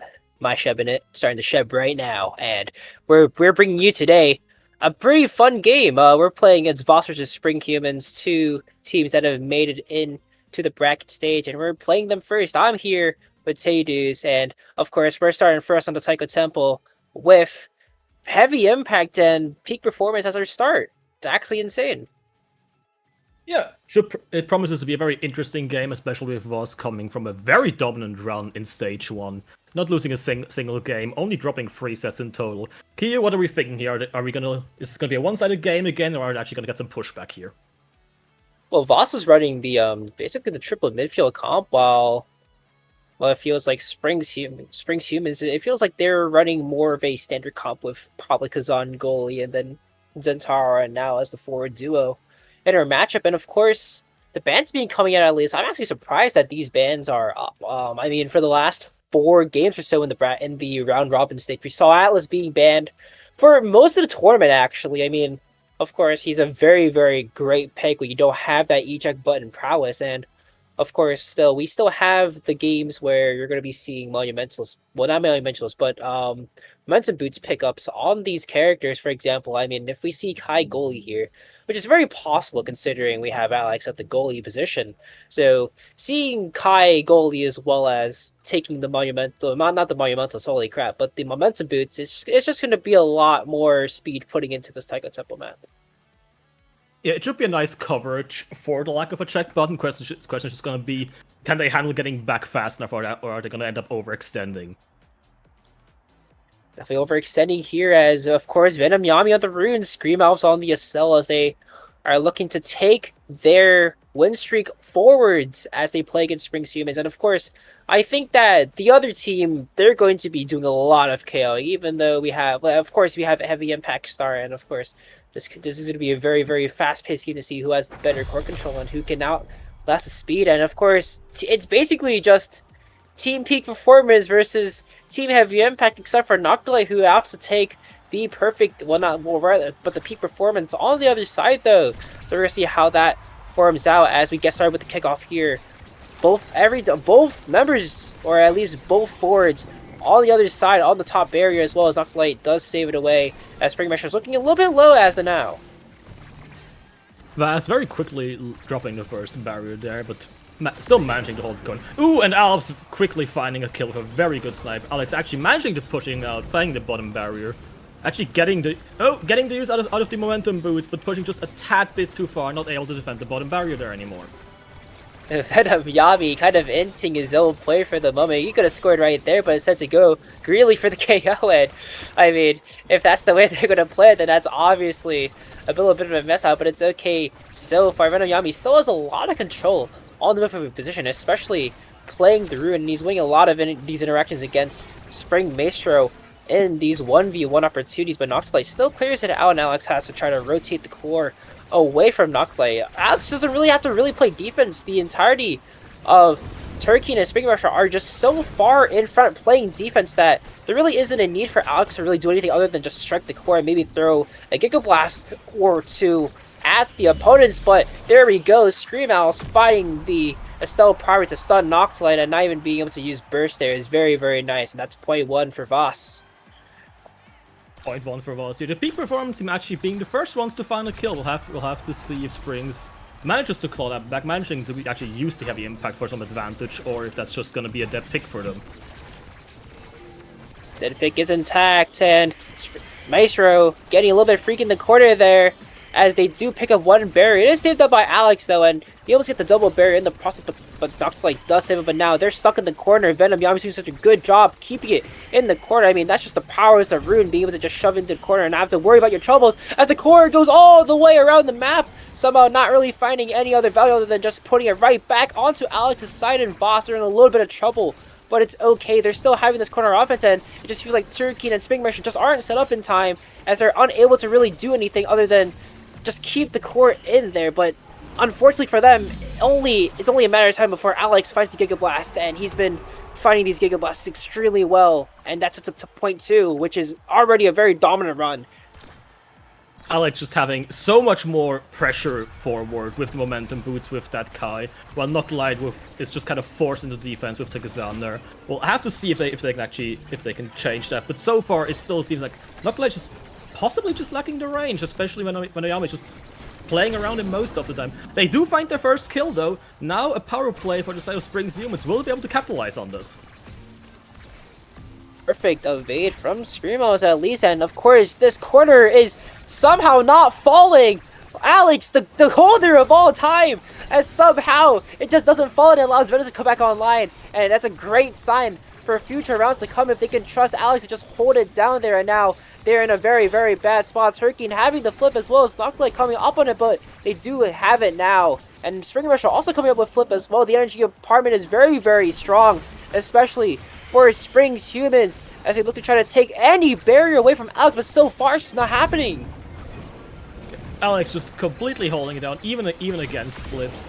Oh, but Voss. Ooh, 2 kills being found, the power play being made, but that is thus right away. Springs Humans using pretty much all their energy, while Alex is still very comfortably sitting on a flip. Once again, just demanding so much presence, so much space forward. It's just they're basically playing 3v2 in the midfield here. yeah, and Turkey not being able to walk up is very, very damaging for the offense, especially if Alex is just playing so calm and taking all of these calculated strike wars and risks. As Noctilite overextended, that allows the core to go all the way into the net. And that's another punishing thing. You can't overextend when it comes to this team, because if you overextend, you're giving up so much space in the backside, and that just allows the core to get right past you. Of Alex, MVP of the set. A lot to choose from. Super explosive interest and hotshot on the board break. Maybe even the glass cannon could work. Who knows? Maybe the glass cannon. Maybe even starting to build sparks just for more speed with how much presence he has forward. Just being faster could be a good thing for him here, or the surge, of course. Still taking the surge, and of course Alex has to take the explosive interest to just deny it away from Zentaro, making sure they can't really get anything done and not really build a comeback. And of course Rune's taking the spark of agility. As you said earlier, the spark building is very, very nice, especially on Venom, because you want to have that kind of speed when you're playing Rune. Of course, you have the range to deal with a lot of these reading plays, for example. And oh my god, the Dumb and Banish coming in, both Spring Measure and Turkey left to stew in their own stagger levels, as Noctilite has to play forwards now, and Real is actually doing a very good job keeping it away from Alex and making sure he can't really clear it the way he wants to. And now one barrier of peace being held. Now 2 might have cast cursed it a little bit as Screamos and Venom Yami to try to take another point away on this Taiko Temple, but now Alex has to work around Screamos. Screamos being staggered here. Venom Yami has to just win a couple of strike wars, but it's looking fine so far. But the big thing is that the damage for the side of Springs Humans is coming into play right now. Even though it doesn't look like they really have any damage awakenings, they're still doing a lot of damage and keeping Screamos on their toes. Screamos just being forced into the defensive position. Luckily, Alex easily able to take over the midfield there. Noctilite just a bit too far out again, and Team Vast just very easily able to capitalize on that overextension there. Second set, first point for Vast. Let's see if they can keep this dominant run going here, as so far we're looking at a somewhat equal energy, just a bit more towards the side of Vast.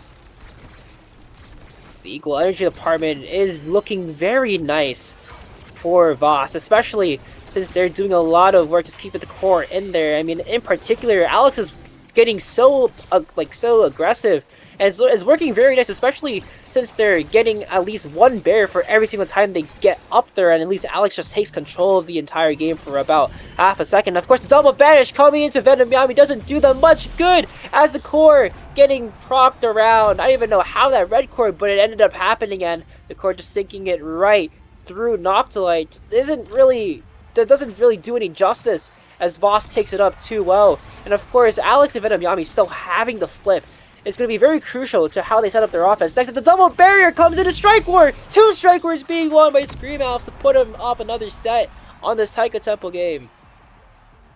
2 flips, they don't need either, as Alves just pretty much on his own takes both barriers and just puts it straight through.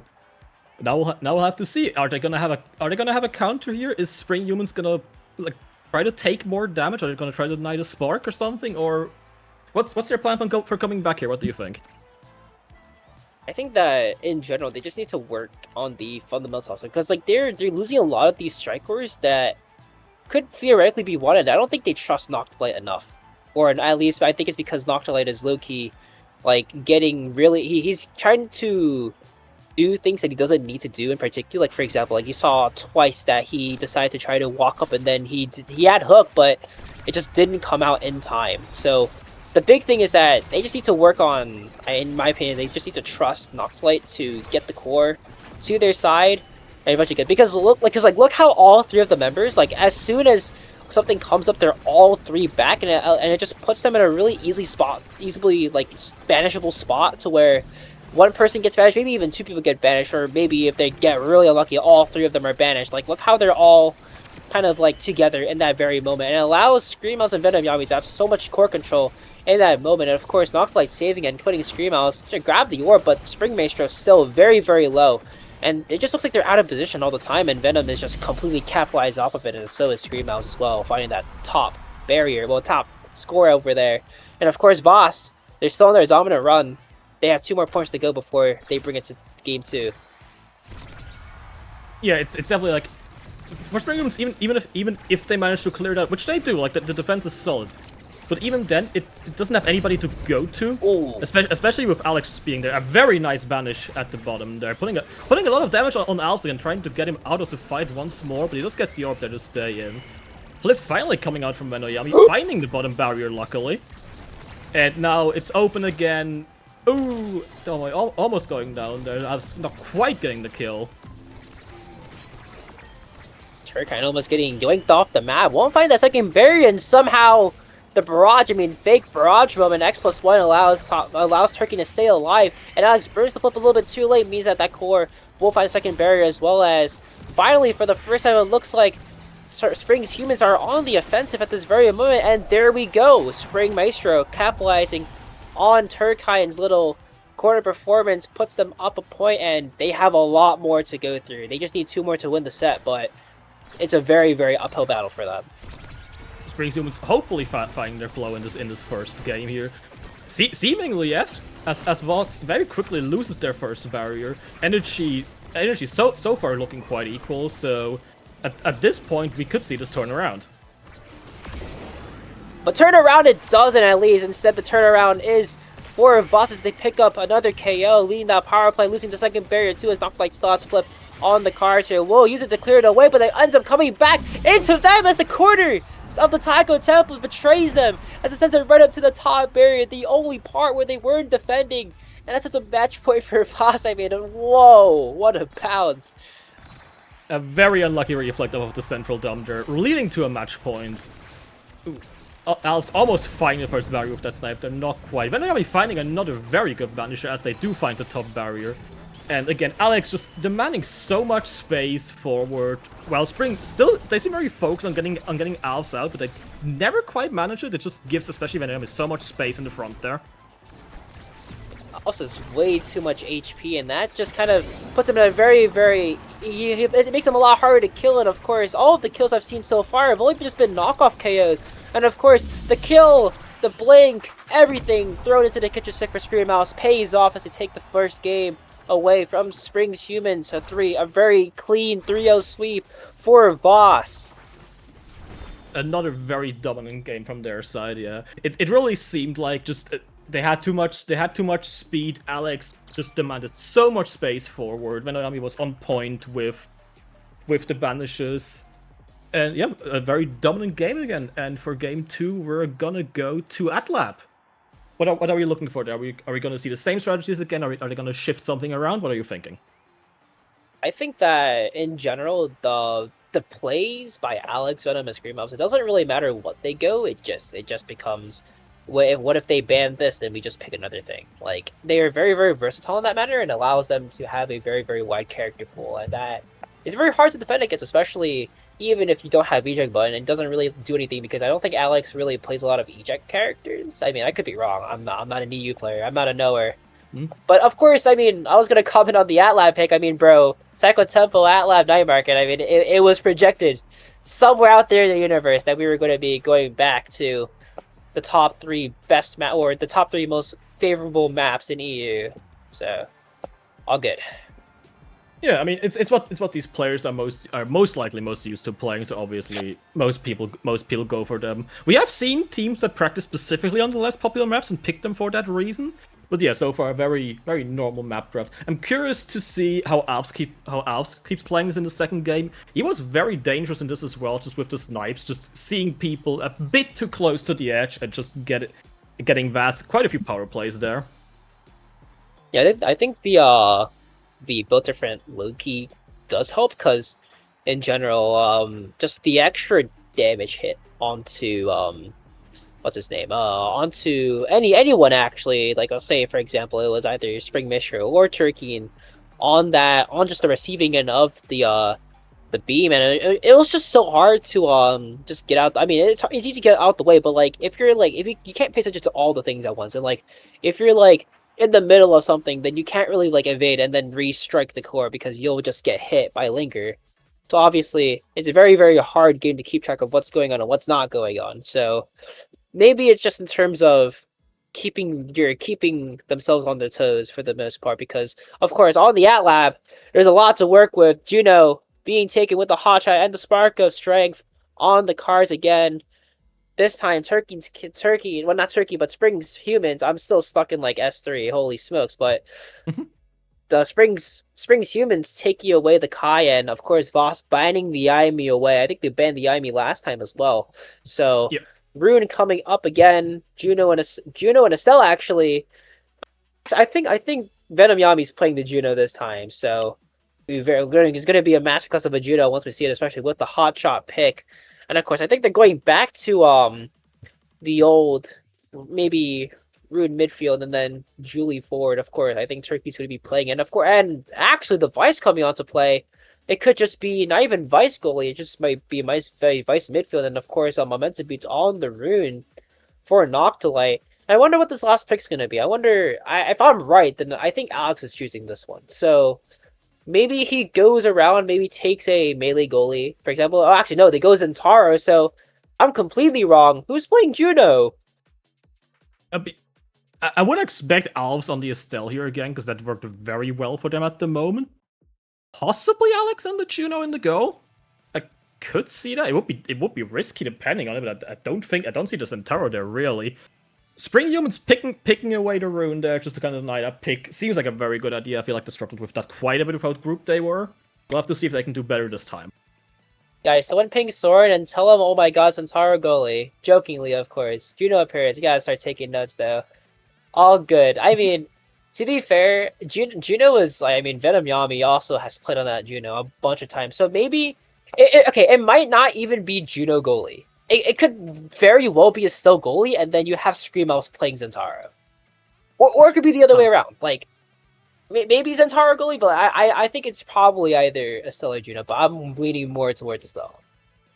I don't see Zentaro goalie for the basic reason it's Alex demanding so much space with the Kai bought them so much of an advantage. I don't see them putting on the Sonii that has to stay back more. That's that much slower. So I think, yeah, it's either going to be Estelle or the Juno in the goal. Yeah, I feel that the Centaur is definitely going to be forward. And Spring Humans seeming to lean into more of a... even more towards getting KOs than the last game. They couldn't quite confirm them in the last one, so now they're just going to try to get them with Julie, with Vice. That's Soren. Let's make Centauro let's make Centauro goalie real smile. Surely it will happen, I promise. But of course, the other side... Rune, Juliet, and Vice. Yeah, Rune goalie. Very. I mean, that was kind of respectable.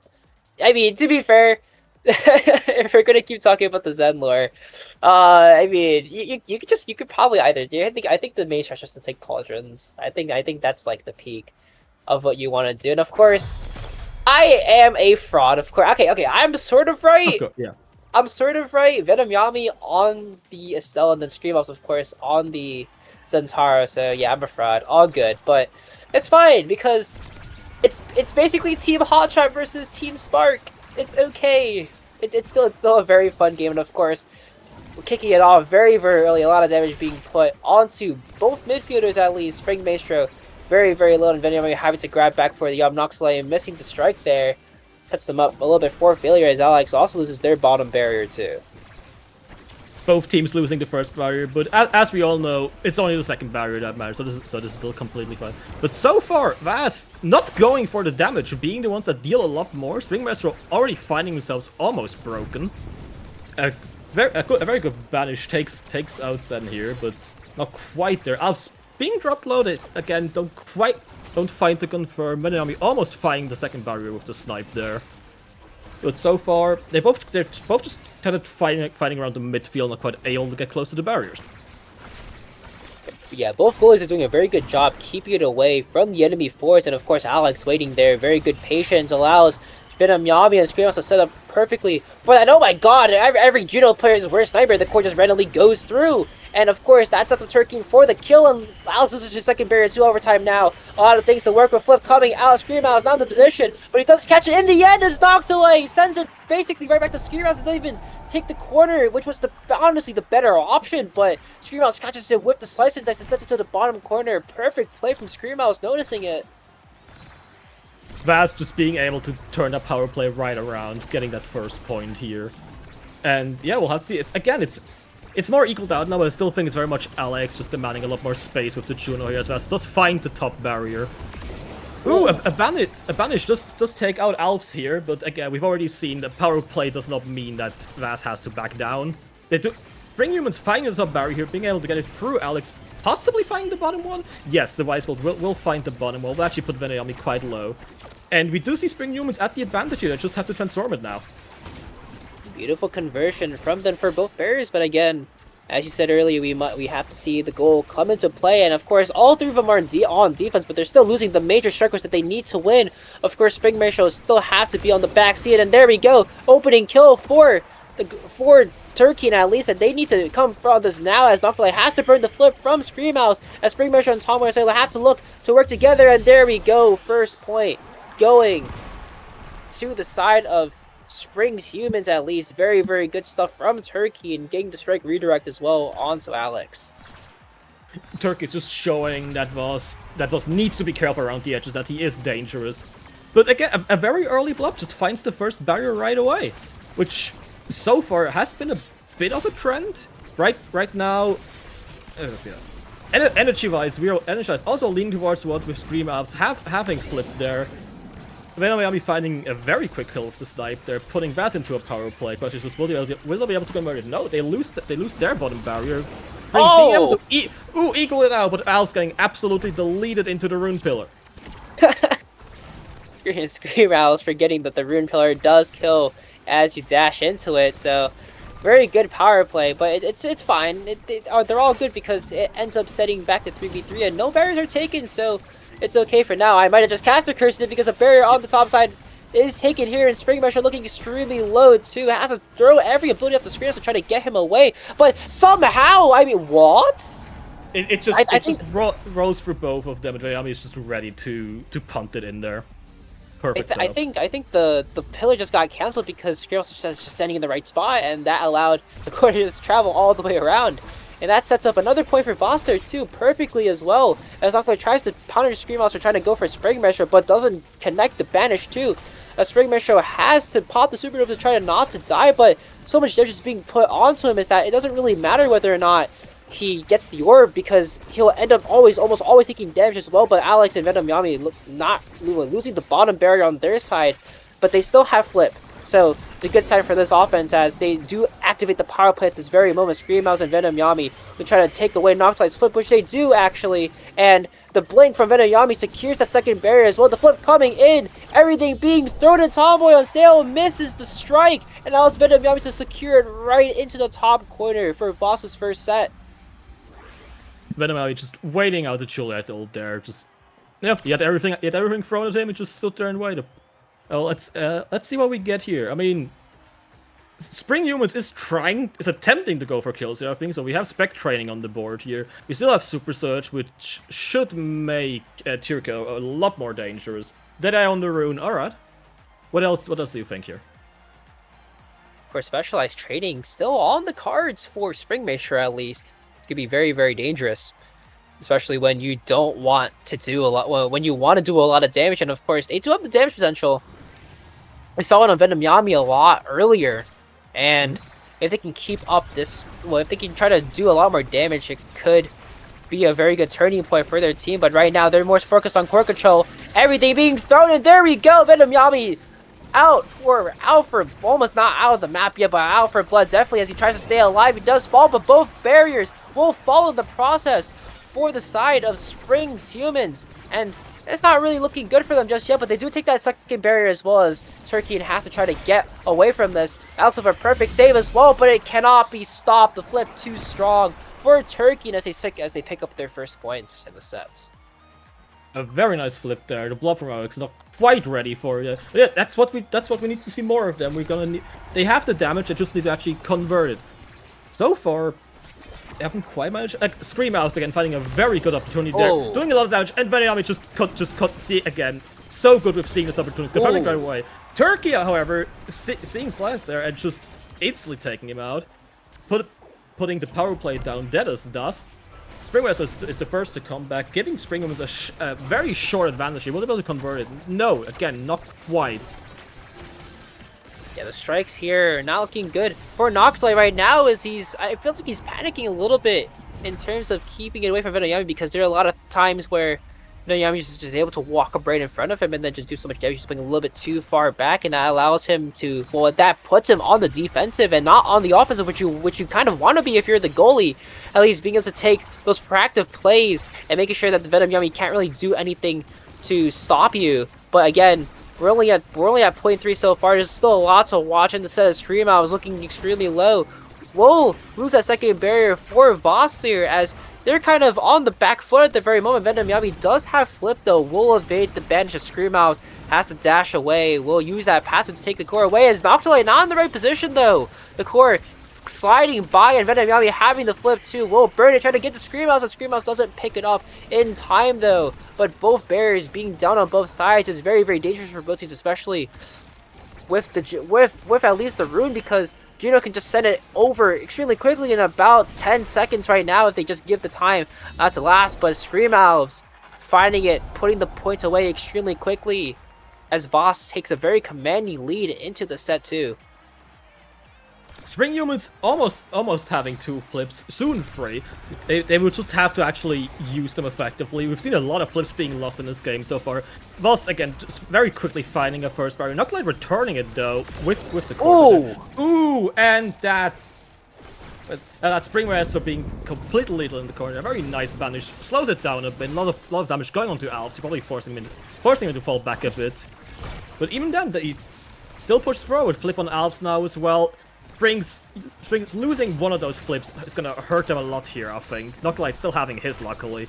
But again, Spring just came back and he's already being hurt quite a lot again. Oh my god, the combo again from Screamhouse and Venom Yami. Noctuli can't even save it, the core too fast. And that puts them another point away. Or at least another set away from taking it 2-0 at least. And Venom Yami doing a lot of work just keeping the core away from Noctuli, taking those barriers, and of course Screamhouse not to really like disregard him, but it was just a beautiful save. I mean, he was about to die at that very moment in the very early points of the set, and that allowed him to just, and the fact that he played it so perfectly, at least using the dash to get away from Turkey and then also getting the orb and then coming back into the play to try to keep it alive was very, very nice. And of course, the pickup of Ad Rush. We've seen so many KOs being thrown down from Venom Yami and Screenhouse combining together to get that KO. It's going to be very, very hard for Spring's humans to come back from this, especially since you have to deal with the amount of pressure coming in, and Zentaro having the Demolicious as cooldown isn't really going to help in this case. Yeah, no, not at all. And Alex picking up on the Mentalist here as well. Just being able to put on even more pressure forward with Lobs, doing even more damage with them. Again, a very quick kill being found. Spring Master just not allowed to play the game, apparently, as they just force it through the top corner here. And yeah, it's another dominant set. I feel like Spring Humans can't quite deal with the damage being put out, even though they're trying to do the same. And yeah, we'll have to see if this is going to be a 3-0 set, or if Spring Humans manages to claw this back somehow. A parallel, Minoyami again with a finding both barriers very quickly. There's just perfect lineups with the snipes there. Spring Humans getting a chance for an attack, but it gets shut down instantly, and a sad missed strike puts this to a set point, match point, and game point.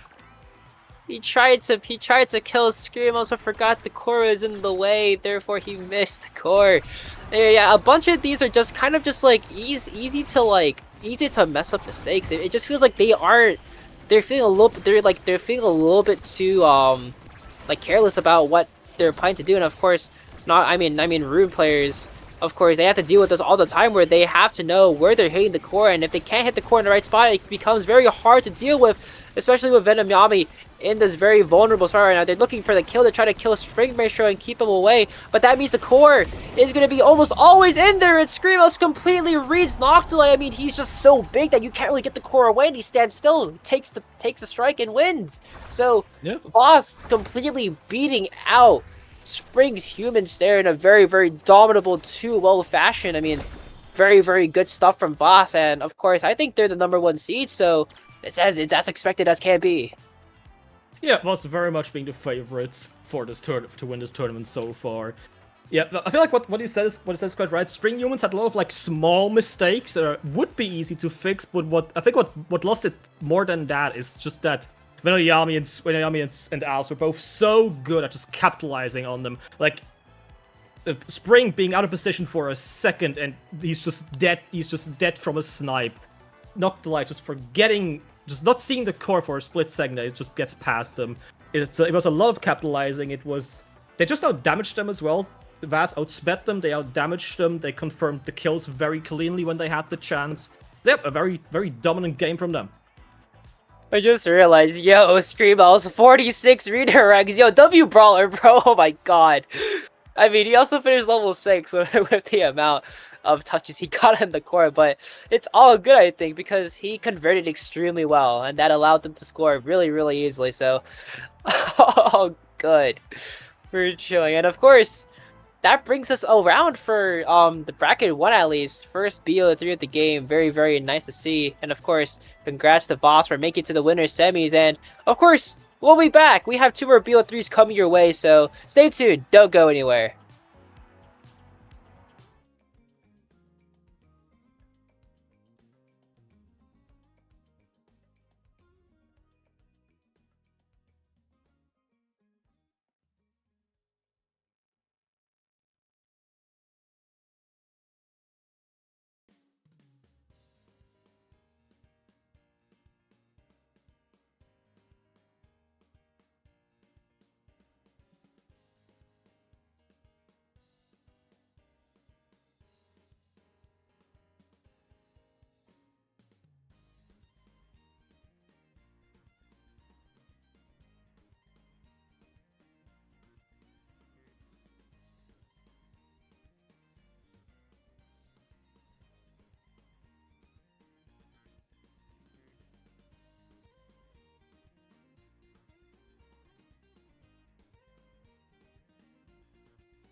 Okay. Hello, gang. Coming at you live from the stairwell of my dorm. Discord echo suppression, low-key hard carrying. For our first round of winner semis, we've got Lockdown versus Mickey Mouse Clubhouse. Both teams coming into this match very strong, unbeaten. Draft currently happening. We're seeing the Atlas band come out on the part of Mickey Mouse and the Dubu band coming out on the part of Lockdown, to be expected. We got a leadership Knife's Edge start. So you want to speak to that a little bit? Yeah, so I think that this is like one of the most boring starts in the game. Both of these awakenings are really low impact by themselves. So this is definitely one of those games that you really have to wait for first draft to see any sort of scaling. So obviously with Taiko Temple, you are just going to see those like lockdown goalies get banned by lockdown as well. How dare they? But and then you kind of see like traditional picks on Taiko with the Asher Juno comp, actually one of my favorites to run on this map. So. Yeah, I feel like Asher, especially on Tycho, Evergreen, either on defense or on attack. Juno, of course, very good supplement to that stuffing, able to either just throw more hitboxes into corner or cover out clear. So, very good tandem there. Yeah, and meanwhile, on the other side, you actually see what could be perceived by some as a triple midfield comp. Obviously, it's going to be a Jakar brawler, but this comp is actually really hard to play Juno into. I mean, Kai and Jakar are really good at stuffing out Juno, so this is like a really good blue 2-free counter pick. For sure. The Zentaro also coming out last pick, I think, has the potential to really start to bully. I think I'm looking at Kai specifically if he can pick up those correct awakenings. I mean, we could see a bit of a bloodbath if that Zentaro is allowed to get some things that make him powerful. So hopefully Mickey Mouse does a good job winning sets, stopping Zentaro from scaling, keeping him weak. And I think that'll probably be best option for them, especially because there are no healers on the board. Yeah, I mean, that's the big thing is it's like, there's just not any scaling to start, right? And I've said Spark of Leadership, like Spark of Leadership can lead into Spark scaling, but that's only if you like MVP first set. And that is like, if you don't do that, you're immediately losing the Spark War and Leadership is useless. So Leadership has that risk to it. It's more scaling than Knife's Edge, obviously, which kind of just does its own thing. It's not really that great of an awakening now since the nerfs, but Leadership is just such a risk to take. And if you're like Zentaro's taking it, and then they just get permakilled set 1, and a bunch of sparks are on the board draft 1, you just lose all your scaling and you have a dead awakening. For sure. I think it's probably a reason why Spark of Leadership is banned on start. Most of NA, but it is not banned in this tournament, which is definitely interesting. Yeah, I mean, obviously, I think NA did ban it back when it was like really broken, and like obviously I still think the awakening's kind of boring, but you know, there's always different rules in different places, and obviously it's not like it needs to be banned. It's just, Yeah, I think it can lead to some less exciting games. We'll see if this one ends up having somebody just become mayor or not, though. You never know. you never know. I feel like, especially, I feel like, what's it called? I think Lockdown's comp is probably a little bit more conducive to snowballing, especially if they can become the mayor. But yeah, I think Sparks, words, English. Yeah, I think the Sparks are gonna be interesting, as they always are. Even if they aren't getting like full scaling, I mean, it'll force the opposition team to make some pretty tough decisions, whether to contest Spark or take what's ultimately BIS on them. So all in all, I feel like drafting dynamics are probably going to be thrown way out of whack by just this Spark off rip.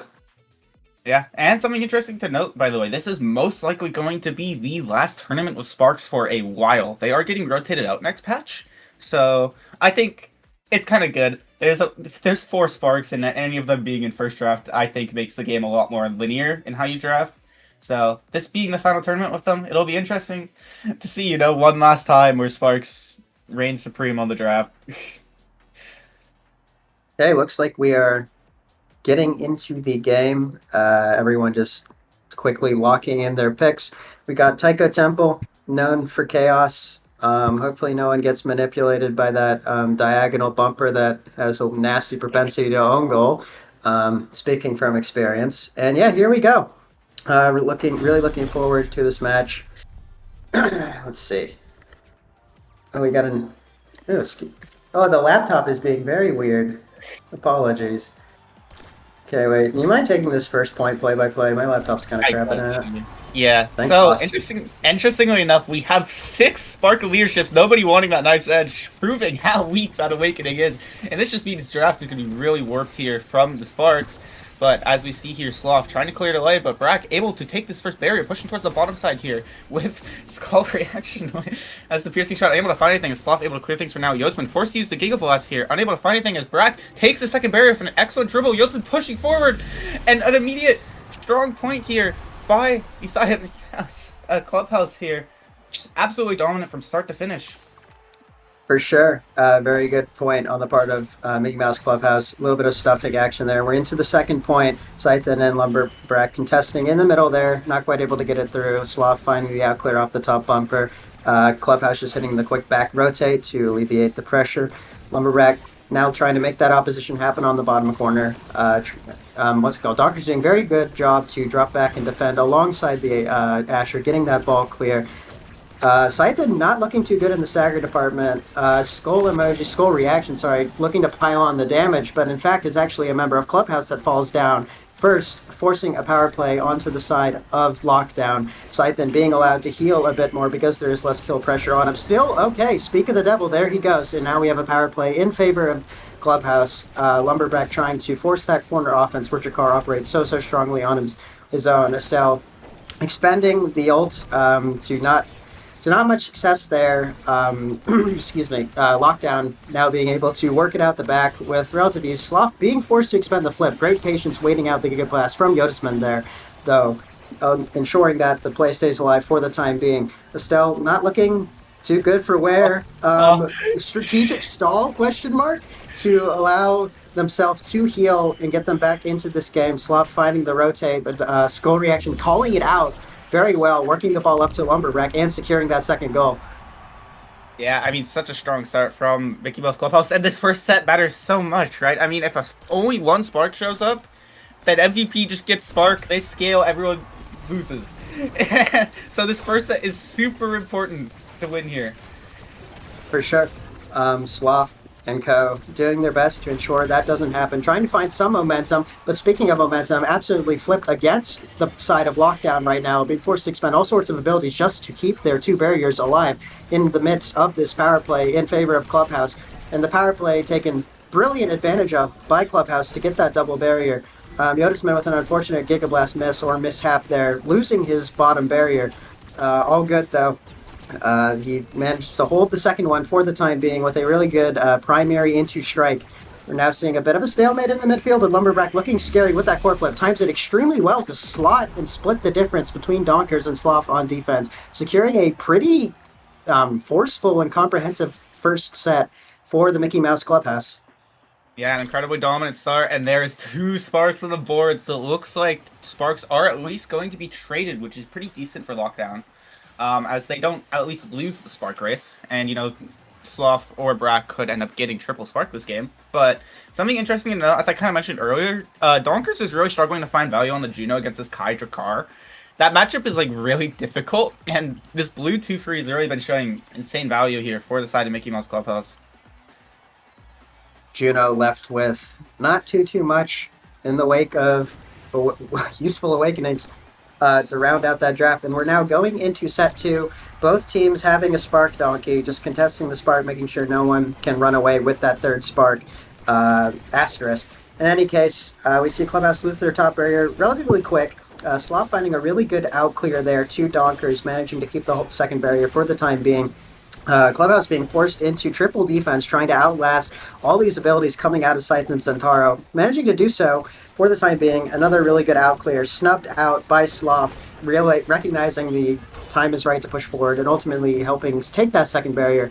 Now we're seeing a bit of a melee in the midfield as abilities after abilities just are expent on the part of both teams. We're now seeing both of the midfielders for Mickey Mouse Clubhouse in a pretty bad shape, all things considered, still managing to take the second barrier.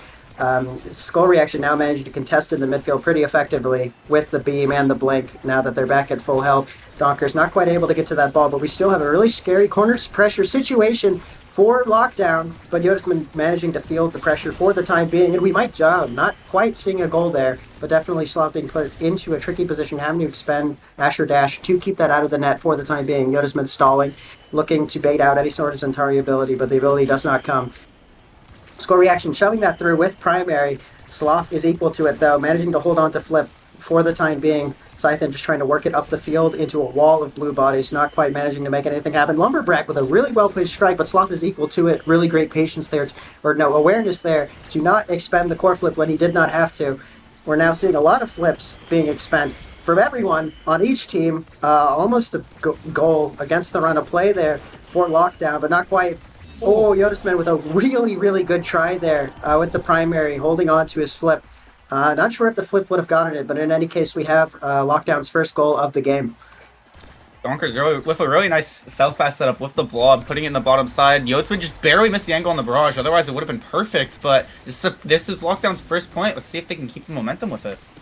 Sure, I mean, looks like they're doing a pretty good job of it. Guess I jinxed it though, because now Lumberback looking really poised to take that second barrier, but the wall of red bodies managing to keep the core out for the time being. Really good catch by Scythen. Now with no evade to his name though, so he might be not long for this world. But speaking of not long for this world, Yotisman pinging Lumberback to get orbs to survive just a little bit longer to keep up this really good pressure that Mickey Mouse Clubhouse is currently putting on to Lockdown. That said, Donker is managing to take that top barrier with a really well-placed strike. Now, Lockdown looking poised to take that second barrier. Yotisman trying to get it out with the strike, but ultimately loses the strike war and also gets caught, unfortunately, a little high. And Skull Reaction trying to come back and help, ultimately ends up tapping it in with the blink. Yeah, Donkers ends up striking it back into the jump slime from the Blobo bounce, which ends up speeding up the core just enough to get past the Estelle Rose Warp here. So Donkers kind of starting to take over this game a little bit. For sure.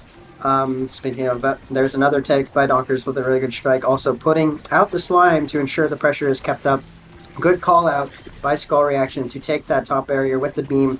Yotisman just trying to keep the play in the midfield for now. Good strike to keep the barrier there. Looking to farm corner defense against a really oppressive barrage of Zentaro and Juno Slimes, but ultimately the triple defense on the part of Mickey Mouse Clubhouse keeps the core out of the back. Now seeing a lot of ping-ponging in the top. Neither team managing to work it through the midfield with all these hitboxes in the way. Sloth rotating upwards. We're seeing a bit of a scary situation. Even though Scythen is isolated, he's got a whole load of buttons. Donkers now bouncing in, taking that second barrier with strike. Really great awareness to, one, get the kill, and two, to slot it right below Yotisman with that core flip. Very well played by Donkers to secure a really good comeback set from Lockdown. Yeah, Donkers finding some incredible outplays here. The Juno scored all 3 goals, just some insane outplays, an incredible read on Skull Reaction to take that KO as, hey, Knife's Edge is back. What do you know? Oh, Knife's Edge is back. No sparks on the board, meaning the spark scaling kept at bay for the time being. Surely Asher picks up some sort of size here. Surely. Yeah, there we go. Okay, and then Drek just rounding out the size. We're seeing 3 size takes out the back because Timeless just not really giving much utility to any of the last 3 members of the draft on either team. And we're now seeing a really tight game, all things considered. It's been one prone to swings, but all in all, these teams too seem pretty equally matched, equally scaled coming into this third set. Skull Reaction doing really well to keep the ball up the field, despite Lumberback having to drop back around their own goal arc to heal. Not very successfully, might I add. Most of Mickey Mouse Clubhouse, again, looking a little shaky in the stagger and energy department. Still holding on for the time being, working that ball out the back. Skull Reaction now looking a little healthier. Yotisman playing a bit of emergency temporary midfielder in the meantime, allowing that Estelle to heal. We now have both gates down and another pretty convincing attack on the part of Mickey Mouse Clubhouse. Good rotate to just get the ball out the way of that Juno Slime. Lumberback trying to get the ball up the field without expending core flip.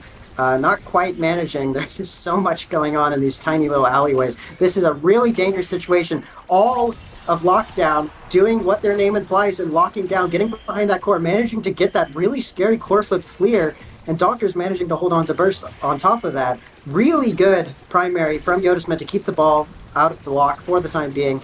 We're now seeing a bit of a reversion to neutral state as both teams brawl it out in the midfield.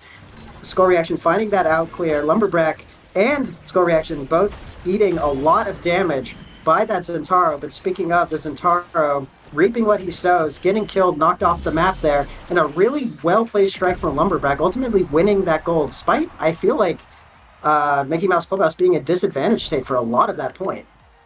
Yeah, and the unfortunate thing is Lockdown ended up burning 2 flips on one of their holds for like pretty much no value, which honestly, I think lost of a point. They used all 3 flips at that point and weren't able to really get any value out of them, and that's such a difference maker as Brack takes both barriers here.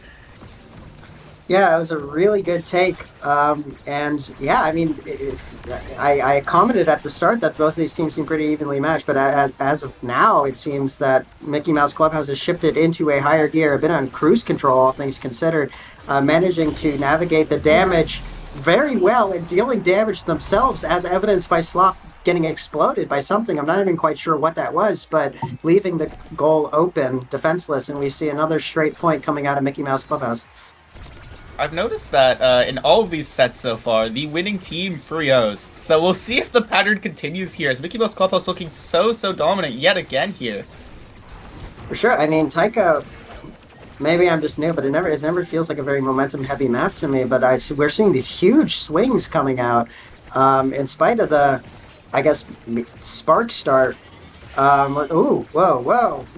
Okay, Donkers almost getting a really cool confirm off of the quarter flip there, but not quite working out. Lumberbrack almost dying, may still be on the brink of death, but manages to evade the worst of the kill pressure for the time being. Scythen trying to help get the ball out the midfield, ultimately unsuccessful. Triple defense on the part of Lockdown, unsuccessful to keep the ball out of the net. This could be scary. Yep, really good find by Score Reaction to continue the 3-0 set streak and secure the second set for Mickey Mouse Clubhouse. Yeah, and Brack, MVP, will the final spark show up here? And it does! Brack now has 3 sparks, spreading power and cooldown reduction to his entire team here. And this is the swing that we were all worried about happening here. Yep, this could be really scary. That said, still pretty strong awakenings on the board all around. I mean, Asher Primetime definitely good to deal with the stuffing capacity of Jakar. But yeah, I think all in all, the third spark for Mickey Mouse Clubhouse, especially with the spark of leadership giving everyone those buffs. Perhaps this will be a more... it probably will be a 3-0, but it's probably going to be a 3-0 for Mickey Mouse Clubhouse this time around. I don't really know what what's it called, what Lockdown can do in this situation, but I'd be happy to be proved wrong. And here we go. Go ahead. Keep going. Yeah. The main thing to notice is Juno Twin Drive with dash range and Primetime on Asher Goalie is really good, and we'll see if it's enough to fight things here, but it's really not proving so, as Mickey Mouse Clubhouse just being so dominant, taking both barriers. Yodsman looks unbreakable, and Brack with the extra power, just finding these KOs here. I'm noticing Yotisman playing a lot more aggressive to start out the set, being able to lay on a lot of pressure in midfield, which is interesting because he hasn't even picked up the speed spark. That went the way of Lockdown, but I mean, at least in this first point, he's been exerting a lot more offensive pressure, maybe just taking advantage of the power plays. In any case, Lockdown doing a very good job to work the ball out the back there, with a nice out clear find by Sloth, still unable to hold that bottom barrier. Scythen also looking very unhealthy right now, has kind of been bullied out of the game for the most part for a lot of this. I mean, level 6 when everyone else is pushing 8, 9, in some cases Omega. So yeah, he's kind of the whipping boy of this game, and speaking of, there he goes. Unfortunate interaction loss there from Donkers, allowing Drek to just stuff that bottom corner. Not much Sloth can do about that. And yeah, it is going to look like a very comprehensive 3-0 here, unless Lockdown can pull something out of their sleeves here on this final game point. Yeah, and I mean, that's something to note is Siphon has double stagger, triple stagger if you count Spark of Leadership, and is still just getting bullied. This is just the amount of power that the side of Mickey Mouse Clubhouse has now with Brack having this power spark. Siphon just can't do anything. He can try to fight back, but he's just not doing close to enough damage. For sure, and he's just being forced to position defensively, sometimes missing out on opportunities to create boxes or otherwise apply offensive pressure by just being forced to preserve his own life in many cases. That said, doing a very good job to force Yodisman to expend that flip to keep barrier, still basically getting robbed of 3/4 of his health bar in the process in exchange for that top barrier, or I guess bottom barrier. In any case, whoa, interesting interaction. Yodisman caught a little high, and we're now seeing both barriers down for Mickey Mouse Clubhouse. And wow, Juno core speed, gotta love it. Getting I wouldn't quite call it a dangle, but it was pretty close to a demon angle, managing to slide it in top corner against Yodisman. Perfect timing for overtime to hit. The overtime Judo slime jump scare catches Yodisman off guard, and we have our first non-Frio set of the game. There we go. Wait, I didn't. Oh wait, no. Yeah, you're right. No, it's you're right. Frios, yeah. Don't mind me. Don't mind me. I just remembered. Yeah. Okay. All good. In any case, more death and destruction unfolding. This time, Lumberbrack, the unfortunate recipient of like 10 or 15 hitboxes, there continues to have everything dumped on him, eating that core flip inadvertently. Donkers has also picked up quite a bit of damage. So both midfielders looking a little rough going into this point. Yodisman pushing up, looking to help Lumberbrack get that ball through, but ultimately overcommits and loses his top barrier. That said, Sloth also overcommitting a bit and losing both barriers. We now have both barriers down in game point. This could be extremely scary for lockdown, especially given the power play, which has just now ended. Lumberbrack trying to force that corner offense, using probably everything in his kit to try to get that ball through, but a little unlucky to not see anything come out of that. Sloth now just trying to funnel it into his Centauro, not quite seeing results, just holding for their life, playing very safe, playing percentages, trying to not get called out by the cooldowns which are about to come up for especially Lumberbrack. Ball just rotating around. We've got the overtime core speed. This is getting really nuts.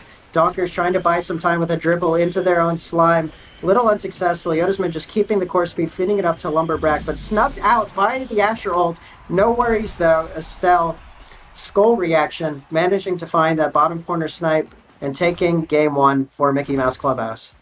That's such an unfortunate way for that to end. The core just barely missing the corner bounce. Sloth not quite ready for it as the piercing shot puts it past him and his flip.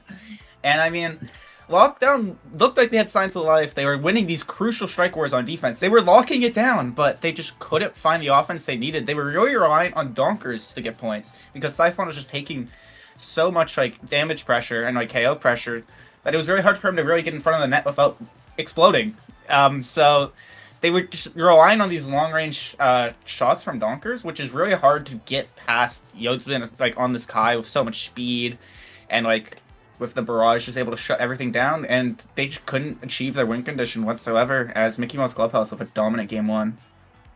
Yeah, I think ultimately a couple, like, between the damage and just the comps, I think Mickey Mouse Clubhouse definitely won the mobility war there. I think they were able to create boxes a little more effectively just because Yodisman could come careening out the back with a bit more frequency than Sloth was able to. And yeah, I mean, pretty comprehensive. The game was long, but it really, there was only maybe a set where the outcome felt in doubt. It really felt like Mickey Mouse Clubhouse could kind of snowball the second they got that pickup, that spark, that second spark, and maybe not even the second spark, the third spark especially, where things went out the wazoo. But yeah, I mean, they were definitely in control of this match. Yeah, I mean, yeah, once Brack got that third spark, there was just so much damage on the board. The alt shotgun flip killed Dockers from like half field, and it hurt to watch. And then meanwhile, Siphon's still getting kit dumped by everyone else. It's like, you can't do anything at a certain point once the scaling has just gotten that big. Yeah, I feel like, Scythen especially was just like not allowed to play the game, especially that last set. But even going into the last set, I feel like eating most of the damage, eating most of the KOs, bearing the brunt of most of the damage, just by virtue of being the brawler. Like a lot of it felt almost collateral. Like it was just the hitboxes expended on defense were also ending up in his face, and then it would just take some Estelle beam or whatever was off cooldown for someone to just confirm him, knocking him off the edge, and just like that, we had a power play on power play on power play, seemingly perpetuity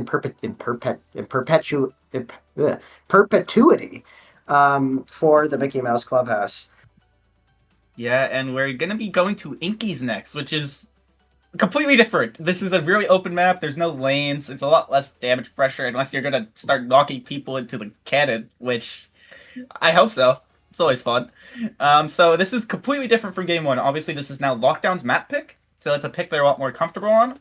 So we'll see if they can get that bounce back game they really need. I'm pretty sure Lockdown ended up losing game one of their last series too. So they've shown that they can bounce back already, and I'm confident that they can. They are a very strong team. So we'll see how they end up doing here on Inkies. Yeah, I mean, you don't go, You don't go 5-0 in a tournament of this caliber without being some form of mentality monster. So I think it'd be completely disingenuous to rule them out after one game with some pretty nutty scaling, all things considered. And yeah, anything can happen on Inky. Anything can happen, especially these starting awakenings are gonna probably make or break whatever they haven't changed it yet, so I don't know what they're gonna be. But I think we'll see. Yeah, I mean, obviously we had a pretty tame start last game. Besides, well, like the spark scaling, but that's every spark game. Aren't sparks and draft fun? Chat, isn't it awesome when we just like have a linear draft? So it'll be interesting to see if things are mixed up here, or if we just get another spark. We could just see like a spark of power, you know? I guess so. I mean, what are there, like 40 awakenings in the game? There's like a 1 in 10 chance that there'll be a spark on game start, something like that. I don't know. So yeah, I mean, it's not impossible. And then we could see another awesome game where you're obligated to pick spark off rip. Or not off rip, first draft MVP. That's the one. Yeah, I mean, it always depends, right? Like that game was a little bit different because Knife's Edge is just such a terrible awakening that like everyone kind of has to go spark and pray they win the lottery. So that's what I mean, like with that awakening start. It's like it makes things very one-dimensional. So obviously, I think this next game is going to be very, very different in how it plays out. So, we'll I kind of skimmed like the patches. Are they going to rework Knife's Edge at all, or is it still going to be this like bizarre husk? I think it's getting removed. Like I'm like 90% sure it's getting removed, which is honestly I think unfortunately they just nerfed it to a state where it's unplayable. Unfortunately, it's like I don't like. Who knows? Oh, the Estelle ban. Wow. Okay. I guess this is a very strong Estelle map, but yeah. This is like.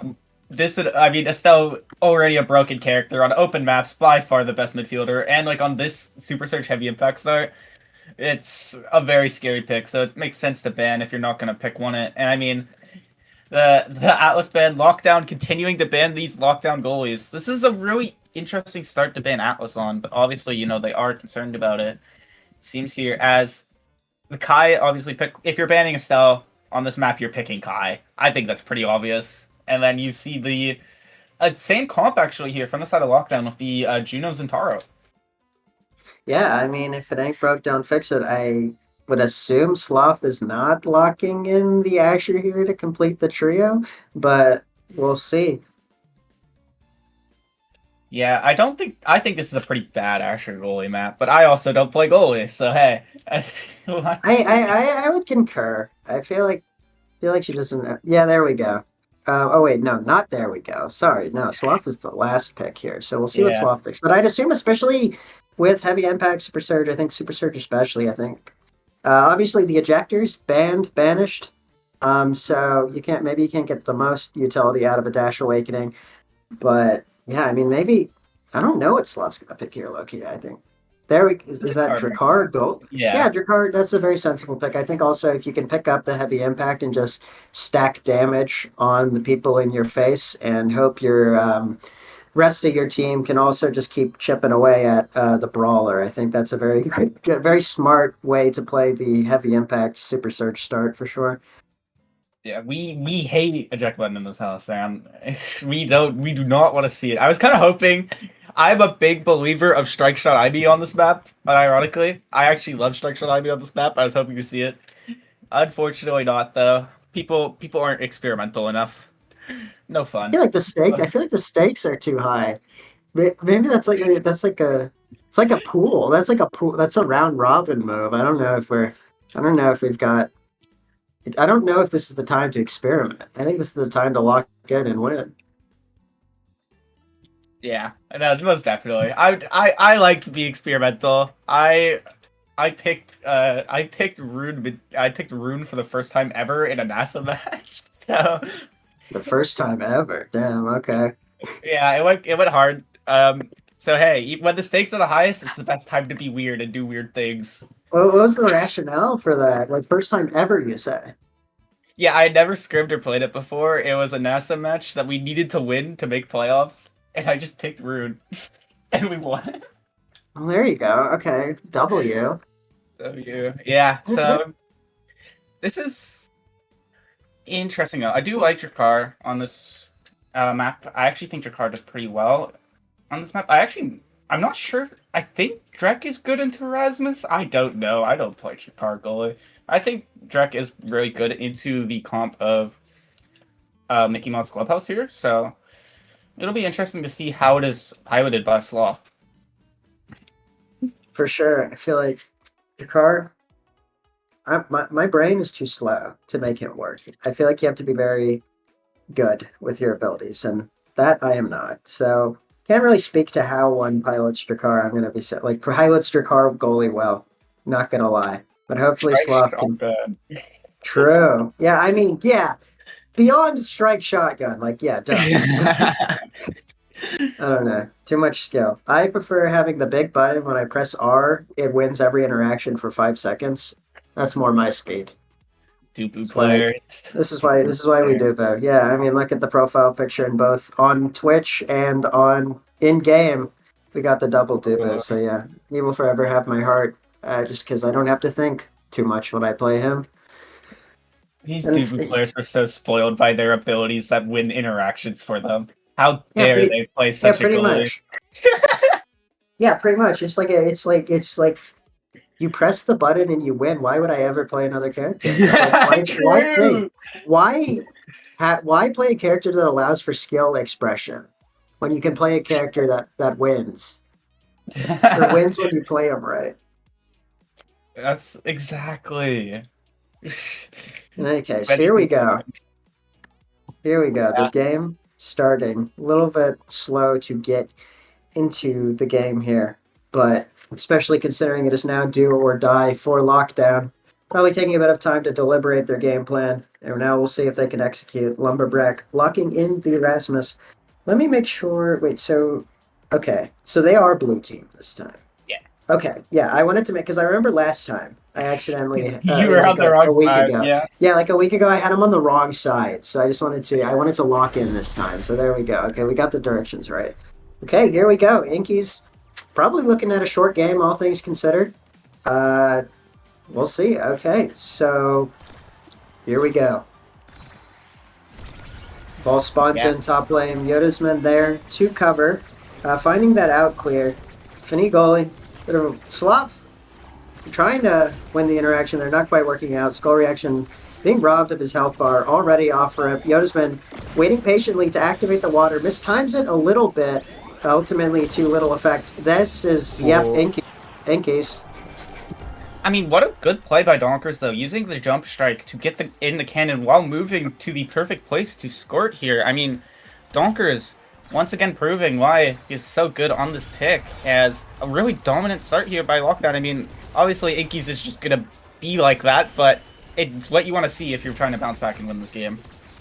For sure, and I think, whoa, really good find by Donkers. Yodasman well positioned enough to find the outclear there. Skull reaction playing a little dangerous on the edge, but it appears Scythe that had nothing to punish. Punishing Yodasman for waiting a little too long on the ball there, managing to take that top barrier. We see both water cannons come out. Yodasman not quite able to play around the cannon. Donkers just with the easy tap in bottom corner. There's been a lot of Inky's moments already, and there's only been 2 points. Yeah, pretty unfortunate strike there by Yodsman. Kind of just giving it back to Donkers after winning the first interaction. And this is kind of what you expect from Inkies, right? Both barriers went down at the same time. You take the cannons, and a goal is most likely scored. For sure. We see damage coming out, skull reaction, dropping to the Kai, meaning he's a bit more of a pincushion. Managing to live for the time being, and ultimately Mickey Mouse holding out on that point. Very good surge forward by skull reaction, but Sloth equal to it, expending Drakar abilities masterfully to keep that barrier. Not for long though. Whoa, there he goes. There Kai goes. I saw the Zentaro ult, and then he disappeared. Very dangerous top corner pressure situation. Yodasman managing to find that strike. I honestly thought he was not going to get there, but it's all for naught in the end. Scythen finding that really good shot into the bottom corner with flip, and we have a pretty comprehensive 3-0 from Lockdown. Yeah, pretty dominant first set here from the side of Lockdown, as their scaling could go to the moon here. You know, Donkers with the MVP, well-deserved, just kind of being really dominant in the face of Yodsman with these dash range, making it so hard for him to do anything, and taking this dead eye here, which is so valuable on Juno, and such a good thing to deny from Finny. For sure. Kai picking up that Castellast, really good for mobility. I think 1 for applying pressure going forward, and 2 for just surviving, because there's been a lot of not surviving. There was a lot of not surviving from Kai that first set, so hopefully with the increased dash duration, he can find little pockets where he can heal up and regain some stagger, and hopefully be able to exert a little more influence on the game than present. I mean, already on death's door, managing to get in the mixer and take the barrier, and also managing to have just enough energy to hit that evade and stay in the game, ultimately becoming available for that rotate as Mickey Mouse Clubhouse looks to work the ball out the back. Seeing a bit of a switch between Yodasman and Skull Reaction currently, allowing Skull Reaction to heal in the goalie box, but now we're seeing things normalize a little more. Sloth, really good patience, reading the attempted read from Skull Reaction with the Giga Blast and ultimately out-patiencing it and finding the easy clear. Yodasman trying to find a pass, manages in the end. Lumberbrack now looking next up to die, managing to survive for the time being, but yeah. All good. Oh. Happens to the best of us. Maybe that was the, I don't know what that was. All good. The nerves, you know, getting to Yodsman, you want to close out the set, you lose the first one, panic a little bit, you're getting a bit more nervous, and Sloth sneaks it past him to take this first point here, and Donkers immediately with the Blobbo bounce, taking this, the slide, stalling the core. Yodsman, what a save! Yeah, very good save by Yodasman. I think he's been, minus that one little kerfuffle, pretty good and smart with his strikes this entire game thus far. Scythen trying to apply corner pressure, but could easily be killed if he strays too close to that top corner. Manages to keep away, though, and also getting that goal, in spite of his inability to dodge. Yeah, Donkers and Siphon are just showing why they are so dominant with these two picks here, kind of proving that maybe the Taiko game was a fluke and that they're really just going to press the offense as Skull Reaction taken low. Yodsman barely able to clear it, but this is only a temporary solution here as Skull Reaction is still extremely low. The Inky's cannon being thrown out, forced to retreat for the orb, but it's not quite enough. What a clear, though!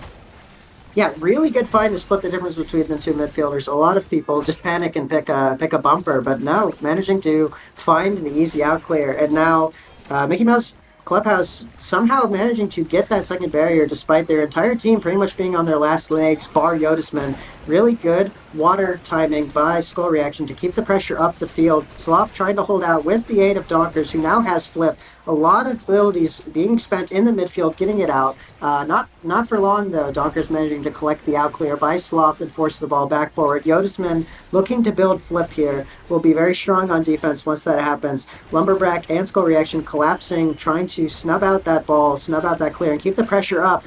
Skull Reaction almost getting the goal there, managing to force Sloth to expend Flip for ultimately no utility.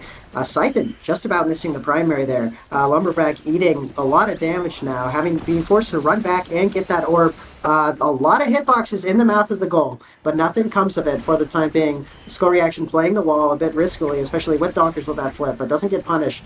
Lumberback, again, kind of just being forced out of the play with all that damage coming his way. And was that a card own goal? Or what was that? Siphon just dribbled off the bumper and then won the strike war against Skull Reaction here to take that. Interesting. it's currently 6-0 lockdown, and the hotshot 1-2 punch are both on the board here for the Judo. We'll see if they end up denying both, as Lumberback could see some spark scaling too.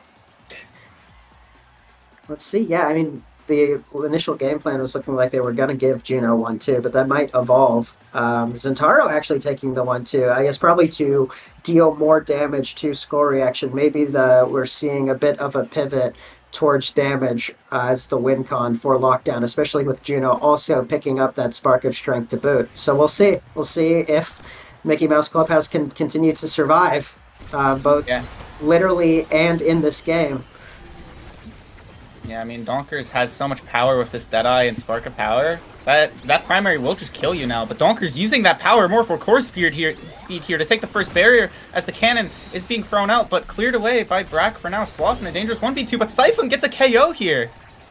Yeah, I mean, I think we're already seeing the manifestation of these draft picks so early in the game. I mean, we've already got Kai off the map for Mickey Mouse Clubhouse. Lumberback also not looking too hot, managing to get bailed out a bit by that Finial, forcing Scythe to back off and keep the damage off Lumberback for the time being. Yotisman with a pretty good dribble to stall out the defense off top corner. But it doesn't matter. Juno just has so many abilities, so many buttons, that one of them's ultimately going to tap it into the net, in spite of the double defense on the part of Mickey Mouse there. I mean, what an incredible play by all of Lockdown there. Sloth strike shot at the core back into Siphon's Oni Blade to pass it up to Donkers. And I mean, that is just an incredible team play sequence that you love to see. And an immediate goal here by Siphon! Yeah, I mean, that was really unfortunate positioning by Yotisman to allow that little bit of a slow roller to take the goal. And I mean, you don't got to ask twice for a goal when Scythe has got so many buttons to press in the face of an open net. So yeah, really quick 5-second goal, I think. Was that 5 seconds? I don't know. In any case, we see the barrier fall again. I think as it stands, Lockdown poised to run away with the second game. I mean, this is an unwinnable situation. Like, GG's. Yeah, there we go. Really convincing, decisive final set there from Lockdown. And as we were alluding to before this game, yeah, Mentality Monsters not letting that first win affect them, and we're now 1-1 on the set. Yeah, in the series, sorry. Lockdown proving why they picked Inkies with a very dominant 9-0 victory. Sloth only there's actually even saves across the board too. Both brawlers with 4, both midfielders with 9, both goalies with 19, and yet 9 more goals on the side of Lockdown here. Just such a dominant game, maybe showing why they should be banning either the Zentaro or the Juno.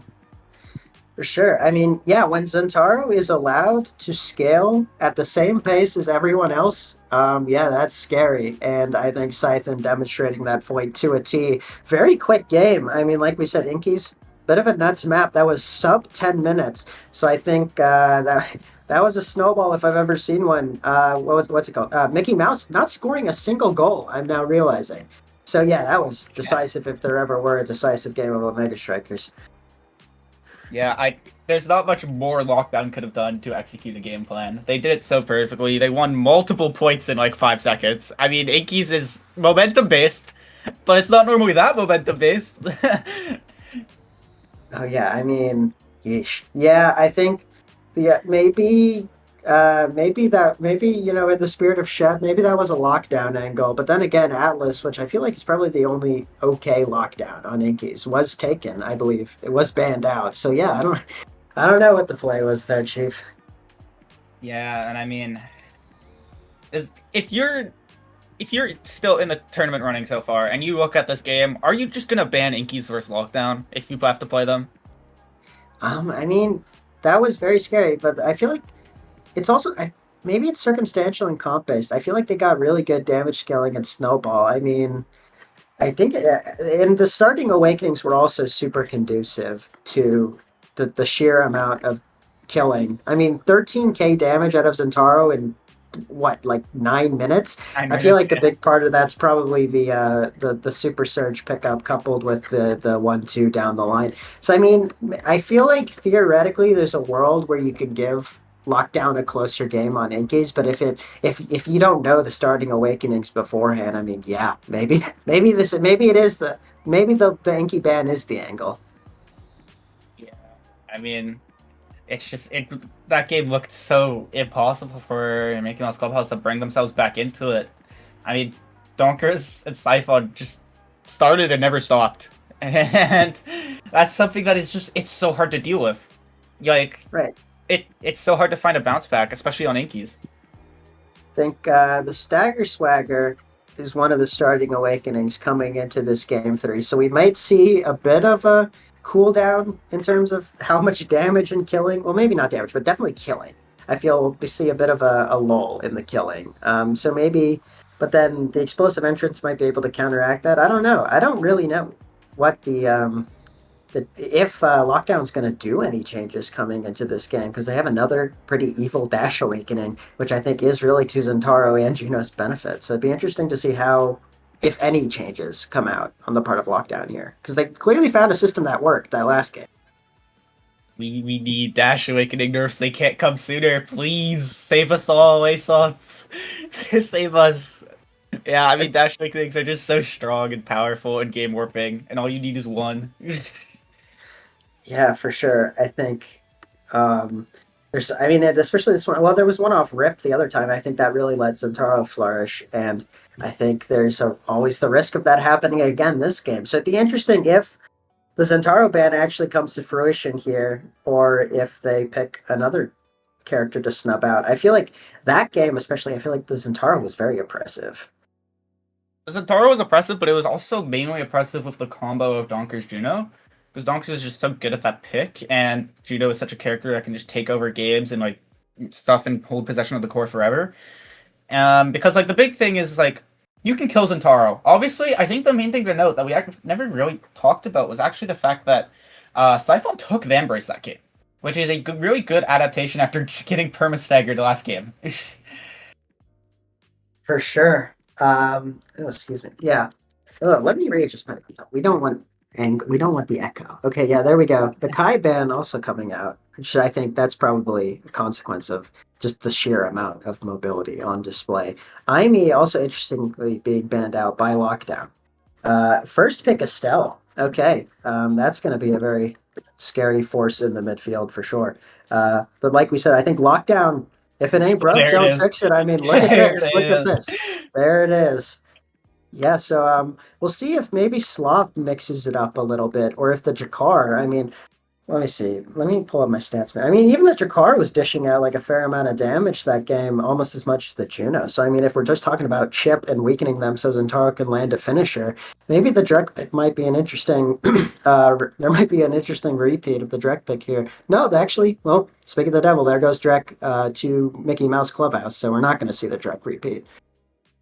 This is the same forward duo that won Mickey Mouse Clubhouse the game 1, so it makes sense that they're going to go back to it. I mean, they looked pretty good on it. I was really surprised to see them ban the Estelle last game just to pick Kai, but they've decided to do the opposite now. Ban Kai, pick Estelle. Makes sense. They were quite strong with it. And then the lockdown goalies are picked on both sides. There we go. I mean, it's at lab. It's at lab. What do you expect? You can just post up as Dubu Atlas, just sit on one of those two goal gates and just sit there in perpetuity until they bleed you of all your abilities. So I think very principled percentage picks here coming out from both goalies for sure. Yeah, and I mean, it's game 3, winner semis. You do anything it takes to win. We are about to have a 20-minute At-Lab Classic, I'd imagine, where both goalies just fight for a single barrier, lose it, and die. Maybe it'll be 30 minutes. Who's to say it's going to be 20? Hey, 20's the classic. 20 is the classic At-Lab game. 30 is the classic Taiko game. Let's be real. Or even like Sloaney. I feel like Taiko's more momentum than Sloaney. I feel like Sloaney goes 30 more often than Taiko. Yeah. I think the main two maps that take forever are like OD and Night Market, because they're just so systematic. Oh yeah, for sure. This is slightly less systematic, especially with all the added chaos the exploding black hole is going to introduce into the mix. But nobody better be caught lacking, especially with these starting awakenings. That's all I'll say. Yeah, I mean, obviously, you have to play that fine line of, like, if do you want to keep your Stagger Swagger procced and, like, have so much speed, well, then you have to risk your life. And the At-Lab Center is actually a really good way to get to Stagger Swagger speed, but you're taking such a risk, because it's, like, the enemy team has, if you walk into the center to proc Stagger Swagger, the enemy team has all their cooldowns still. We're seeing Interesting pickups on the side of both teams. I think Estelle picking the Stagger Swagger and the Mag Souls, looking to just win the mobility war in midfield. Whereas Juno, Scythen on or Donker's on the Juno, picking up the Dash Awakening instead. So I think interesting difference in how these two midfielders are going to move and take their opportunities for sure. Yeah, I mean, Donker's going to be looking for these fast transitions, while Skull Reaction is just going to try to build up plays with this mobility in the midfield. Here we go, Dubu doing Dubu things, but in spite of the Log simply shot around and the bottom gate falls within half a minute.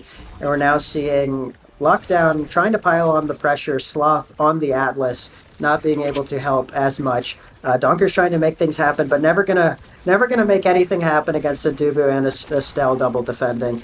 That said, ball still being funneled towards the corner. Scythen trying to throw in that Zentaro ult to confirm, but it's ultimately to defend it away. Sloth with a good stall into Atlas primary off the barrier, and also really good wherewithal to know yes to secondary there to keep his barrier in the midst of all those projectiles being thrown his way. Yotisman very patient, waiting out Donkers and just about managing it to slide it past through the middle. Really good find a Lumberback as well, allowing him to surge forward and cover out clear, hopefully try to get some offense going. But Scythen, with that Zentaro dash, just allowing to, like, I feel like the transitions from Lockdown are going to come so fast because of this double dash awakening. And we've also got a very scary situation with Flip. Oh, but Dubu doing Dubu things, managing to outlast the Flip by waiting and then logging. Not too much you can do about that. Sloth still looking very good in terms of ability. Speak of the devil, there goes two of them. Still managing to hold barrier ultimately, though. Lumberback trying to work it into corner, where Jakar is the scariest, but Sloth diligently holding on to that Atlas secondary, managing to ward off the pressure for the time being. Skull Reaction and Lumberback looking to collapse in on Sloth. Not quite taking the barrier. There we go. I mean, yeah, pretty unwinnable situation, all things considered. We now have a barrier down a piece. We're seeing, yeah, Lockdown's doing Lockdown things. That was a very long first point, but ultimately being taken by Lumberback with a good strike to top corner. Yeah, and we're kind of seeing the difference in the two comps, right? Obviously, Lockdown looking just to hold it down until they can get a really fast transition with their double dash. Meanwhile, Mickey Mouse Clubhouse is doing a really good job of just building up plays slowly to like kind of push Sloth into a corner, burn all his cooldowns, and it's kind of the mix of the two offenses here. It really just depends on if Lockdown can find these fast transitions that they are starting to get here. Yeah, really good defense there by Mickey Mouse Clubhouse, realizing that Yotisman was out of abilities. Midfielders coming back and picking up the slack. We are seeing one barrier apiece, diagonally opposite each other, like slowest possible game state imaginable. But all good. We rotated upwards. A bit of a chaos in the midfield as every single member of each team, bar Yotisman, is currently top playing, meaning a lot of abilities are having to be expended getting that ball through, but it ultimately does, taking Sloth's second barrier, and another really good top corner strike by Lumberback to take the second point of this set much quicker than the first one. Yeah, it feels like the moment Sloth loses that final barrier, obviously the Atlas is a lot less effective, and Mickey Mouse Club was kind of showing that and abusing it by pretty much burning everything to get that final barrier, as you should, and then just striking it into the net. For sure. I mean, that's kind of the name of the game here, especially with Atlas, who is just so bereft of any mobility options, that, yeah, once he loses his barriers, probably one of the goalies with the lowest open goal success rate. All that said, still managing to hold on to his second barrier for now. Smart patience there. There are a lot of flips, one being used defensively by Lockdown and securing the first barrier of Mickey Mouse to boot. Sloth rotating it upwards into Donkers, managing to work that ball clear for now. Scythen with another really long dash, managing to exert some pressure, but not quite seeing anything of it. Yotisman managing to clear, just farming his corner for the time being, playing safe and getting the ball out for his midfielders to deal with.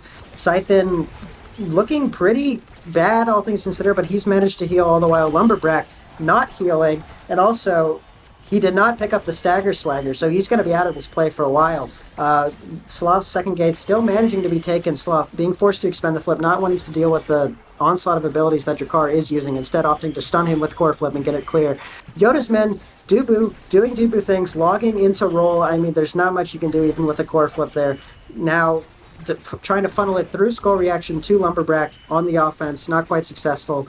bit of a battle in the midfield as either team tries to establish the momentum. There is another really good find by Lumberbrack, ultimately doing all the work when it comes to scoring this set and taking it 3-0.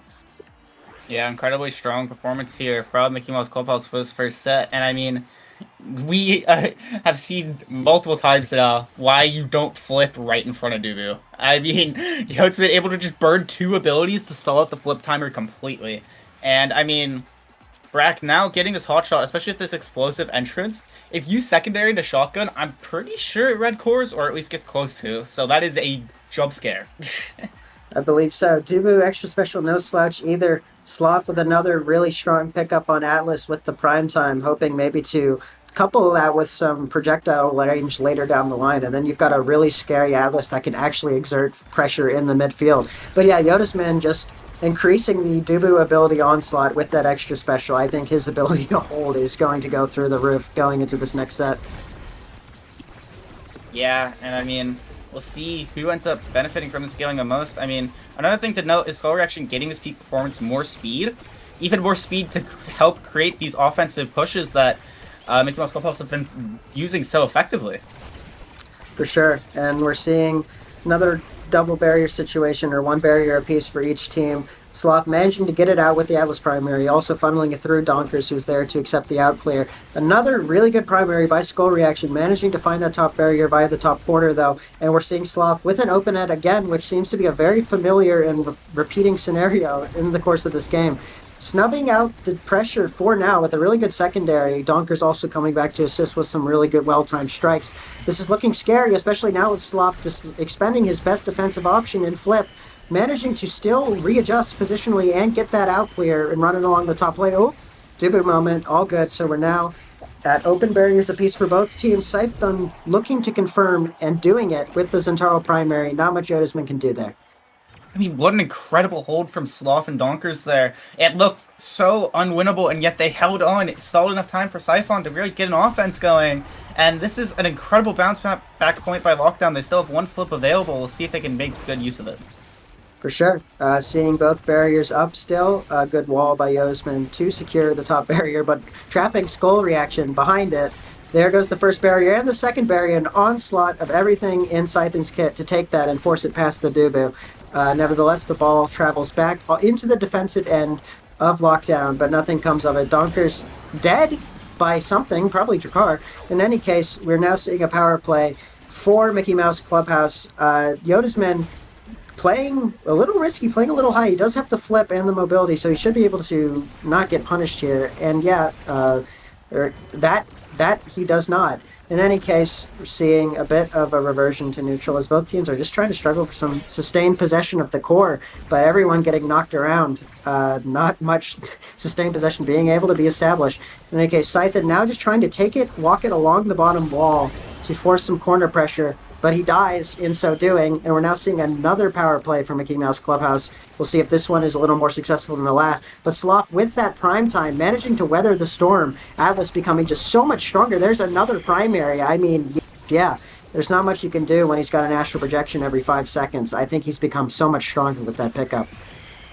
Yeah, the prime time getting so much value here. Siphon having used the Onisploit on defense, though, as the Lockdown load barely gets through the side of Lockdown here. Yode's been telling Skull Reaction to get orbs, potentially pushing up here, but no, kind of staying back, being a bit passive with this flip, especially in overtime here. Brack trying to push towards this bottom side. 2 Skull Reaction, all the abilities used, but stopped by a single Alice primary. Sloth holding on really well here, forced to burn the secondary, though. Brack pushing topside, cleared away by the strike shot, as Yode's trying to get this back up to Brack, but Donkers is holding strong here. Siphon pushing, unable to find anything, but does have this flip, though. Forced to use it. Skull Reaction taken low. Brack with a flip could potentially save the point here for Mickey Mouse Clubhouse, as they are just fighting to stay alive.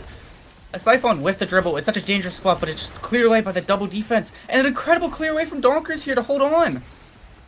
Yeah, I mean, I've seen in the course of this point so many good holds coming out of both goalies and both midfielders operating and coordinating very well to find these really good clears and outplays to ultimately keep both of their barriers. Scythen trying to catch Yotisman out with a really quick primary, but Yotisman is wise to it. Finds the outclear. Oh, really good primary by Skull Reaction. Sloth not quite quick enough to either react or evade, and we're finally seeing a goal from Mickey Mouse Clubhouse after a very long point. Yeah, that's the scary thing about Estelle in overtime is that piercing shot, if it hits you and the core, it's guaranteed to go in. It doesn't matter what range it's from, it's gonna go in. And I mean, an incredibly good point there, actually saving both their flips here. Mickey Mouse Clubhouse doing really good resource management. Yotisman, I think, maybe having a bit of a wacky read there. Ultimately, top barrier does fall, but he's got everything. Now he's got nothing. Still managing to hold bottom barrier for the time being. Misplaced strike means that the second one does fall. Yoda's been able to recover using that, I believe, stagger swagger speed to just about reposition to keep that ball out of the net. Really good flip. Finds the second barrier. We're now at no barriers apiece for both teams, so both goalies being forced to play a bit more conservative as the midfielders duke it out for possession in top lane. Yoda's been rolling the log out, managing to get the ball clear. Skull reaction is probably dead, but no, never mind. Really good find, catching Sloth out, who is just about unable to react with that astral projection to keep it out of the net, and we have a second goal. Yeah, and the flip from long range on the open net, so effective against these defensive goalies. Sloth can't really do much about it. Even if you can react, your ability doesn't reach to that top side fast enough. And Lockdown really needs to win this set here, but Mickey Mouse Clubhouse looking so dominant on the offense. For sure. I mean, entire Mickey Mouse Clubhouse team operating around midfield just now, having so much liberty to press forward once they get that Atlas's barrier down. Yoda's men not managing to hold here, throwing out the log, but the log ultimately ignored by physics, losing that bottom barrier. Skull reaction, trying to force the ball upwards, but not looking so hot in the stagger department, still managing to hold really well, timing their strikes excellently to keep this pressure piled onto Lockdown for the time being. Seeing a dangerous corner pressure situation, but Scython managing to find the outclear with that Zentaro dash. Yoda's men not taking any chances with that Dubu wall, just forcing the ball out for the time being. Lumberback with the backwards rotate, I believe. In any case, we're back to a corner pressure situation. Yoda's men having to expend very precious energy to get that out, but ultimately works out. Score reaction with a really good Crystal Thorns to confirm that goal past Sloth, taking that second set pretty comprehensively. Yeah, an incredible play. The perfect bounce after the Rose Warp to put it in this bottom side, and there's just nothing Sloth can do. And I mean, it's so hard for Lockdown to really be able to do anything. They're relying on quick transitions against Estelle Dubu. And you need to get so many of them to push past Dubu's cooldowns. And you just can't do that against Estelle because she just has so much range and like ability pressure that she can just shut down any fast transition. And it's being proven so well here. But hopefully the missile prop on Sloth will help, especially with the prime time, you know? It's pretty good value. Yeah, for sure, I think. Like you said, Salissi, not Salissi, you're Salissi, my bad.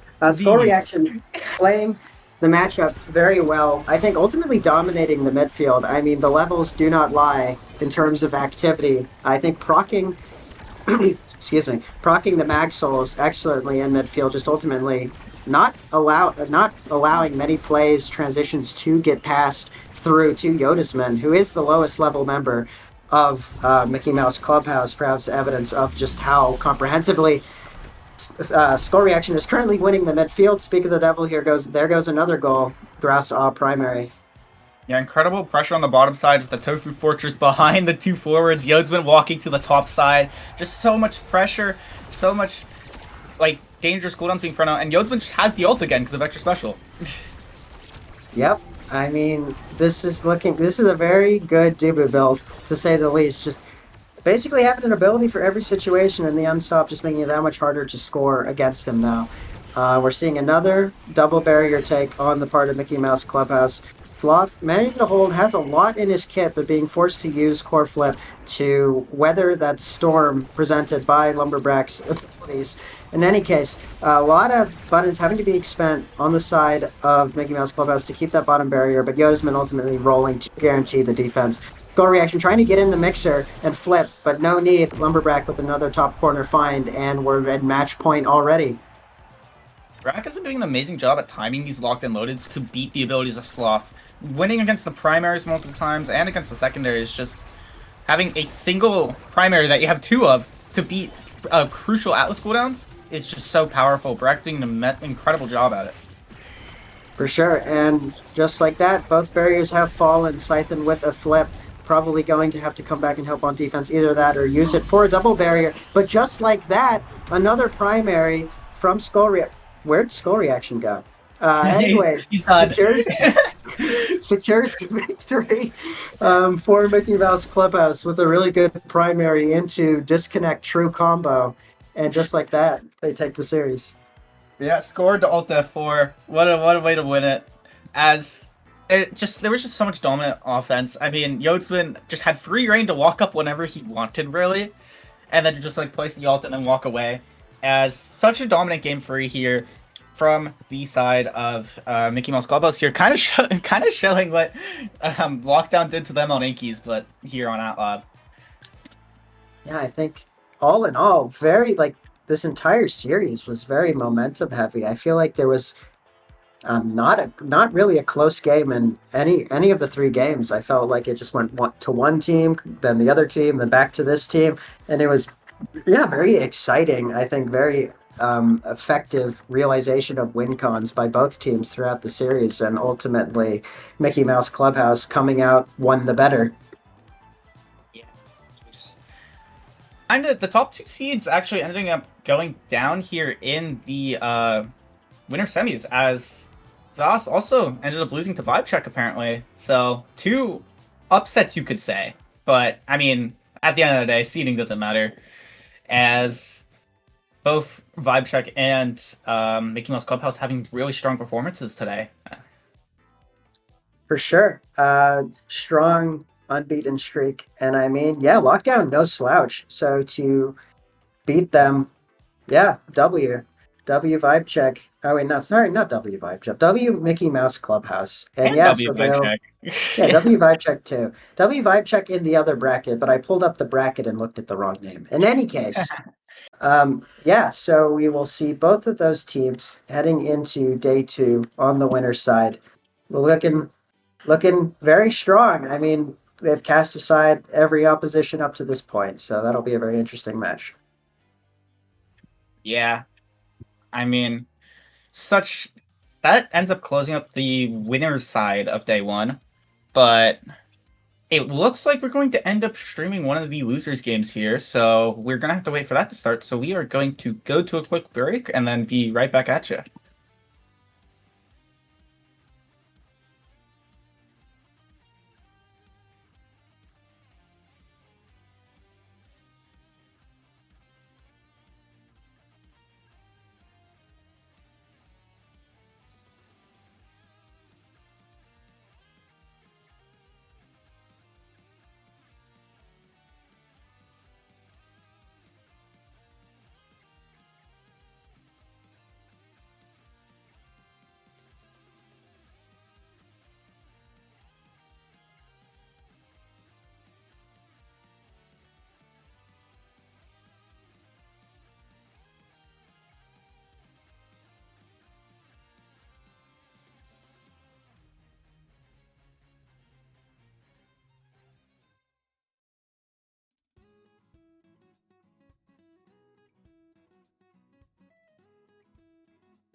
Okay, hello. Welcome back all to Sony Hates Eject Button European Edition. We've got a losers round 3 match between Wildcards and Don't Ask, two teams who have faced hardship early on but have managed to bounce back and fight their way through losers to get to this position to still put themselves in contention for day 2. I think it's going to be a really interesting matchup. What say you? Yeah, and I mean, obviously, this is the final match of the day. We are in the losers bracket. Loser misses out on day 2 just barely. You don't want to be the last person to miss day 2. That is never a fun experience. As we have a primetime aerial start. We love primetime starts. Yeah, and I mean, go figure, banning out the Estelle and the Atlas, both people who get a lot of leverage out of both Primetime and Aerials. That said, the Kai and the Drex still do slip through, not to mention the Rune. So I do think, all things considered, I think the team comps are pretty balanced coming out of both teams. I think really, I think it's going to come down to scaling, frankly. I don't see any immediate issues on the part of either. Yeah, these are both pretty strong comps on these starts. People are kind of just being on their comfort picks here. As I am kind of curious how the Kai and Tarun matchup will end up going, because I like Kai and Tarun a lot. I don't know how good it is, but it's always interesting, you know?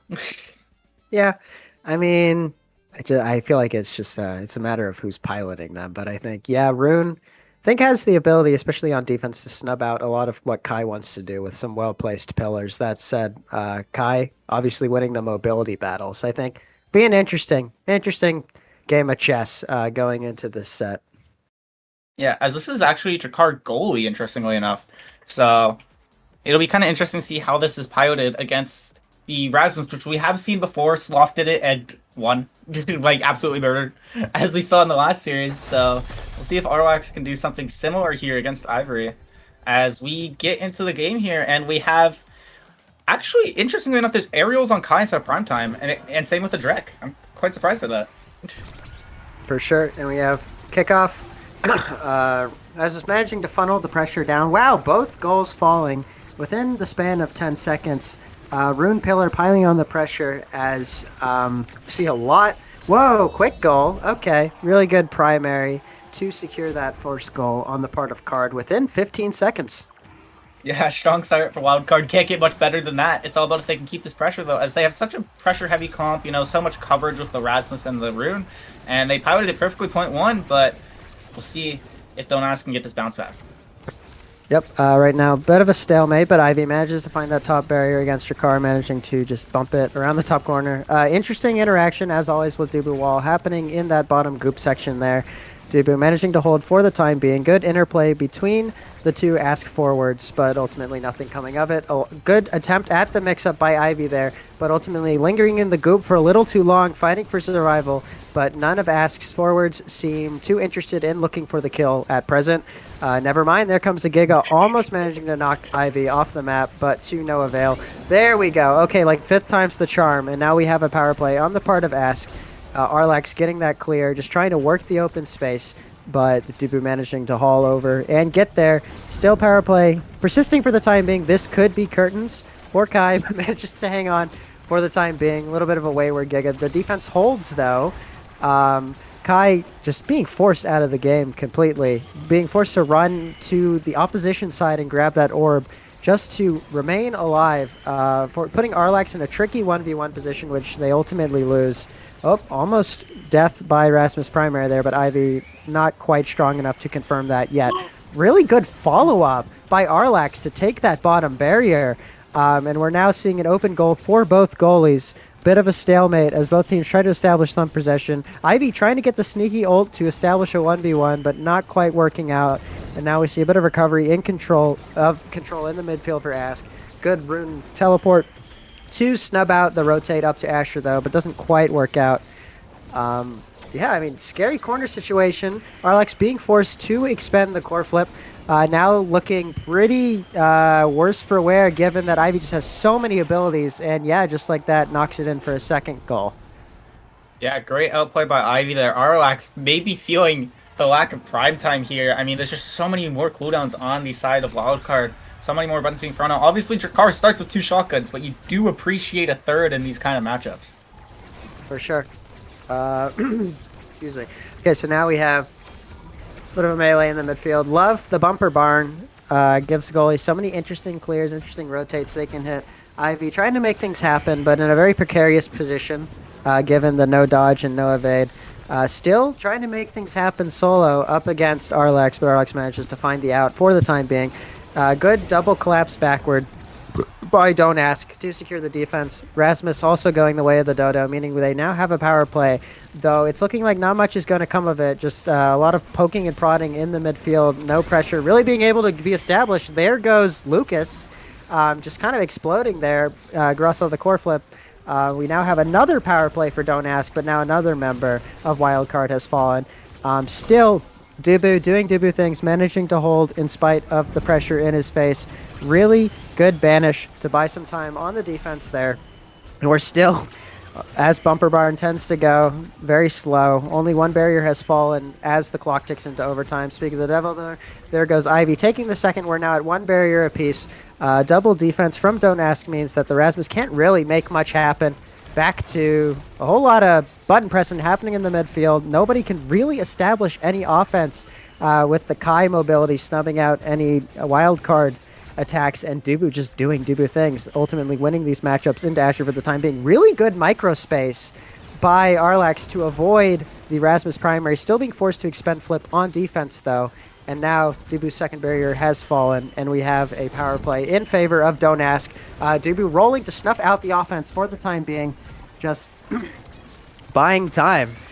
And there we go. I mean, took a lot of time and a lot of abilities, but excuse me. Which team? Don't Ask managing to get their first goal of the game. Sorry, that was a very long point. Yeah, Kamikiri ends up tanking the log and making it so Shen has a clear angle to use to get this flip, and that's the bounce back they could need. Winning a long point like that is such a momentum shift, and we'll see if that they can take advantage of it, and they are, as Kami taking both barriers. The pass call out, but Shen hits the bumper as it's opening! Oh, yeah, you gotta hate those tiny little micro errors with your aiming. Ultimately unable to capitalize on a really good down pass, and we're still... Don't Ask in decidedly in the advantage state right here, forcing that Dubu to expend his wall to buy a little bit of time, especially on this map with these narrow lanes, kind of snubbing out any offense that was happening. Now see a bit of a melee in top corner, but Arlax and Shen managing to work it clear for the time being. Really good redirect by Lucas to get the ball out of the net. Sure, just stalling for time. Really good strike, really good follow out by Shen to find that tap in to the top corner, and we're now into a last point situation in this first set. Yeah, Shen doing a really good job of keeping the core above him so that Nero can't roll through to end up getting to it, and we could see a potential reverse sweep here as Don't Ask is starting to look very dominant. For sure. Another really confined map, I think, that is going to favor...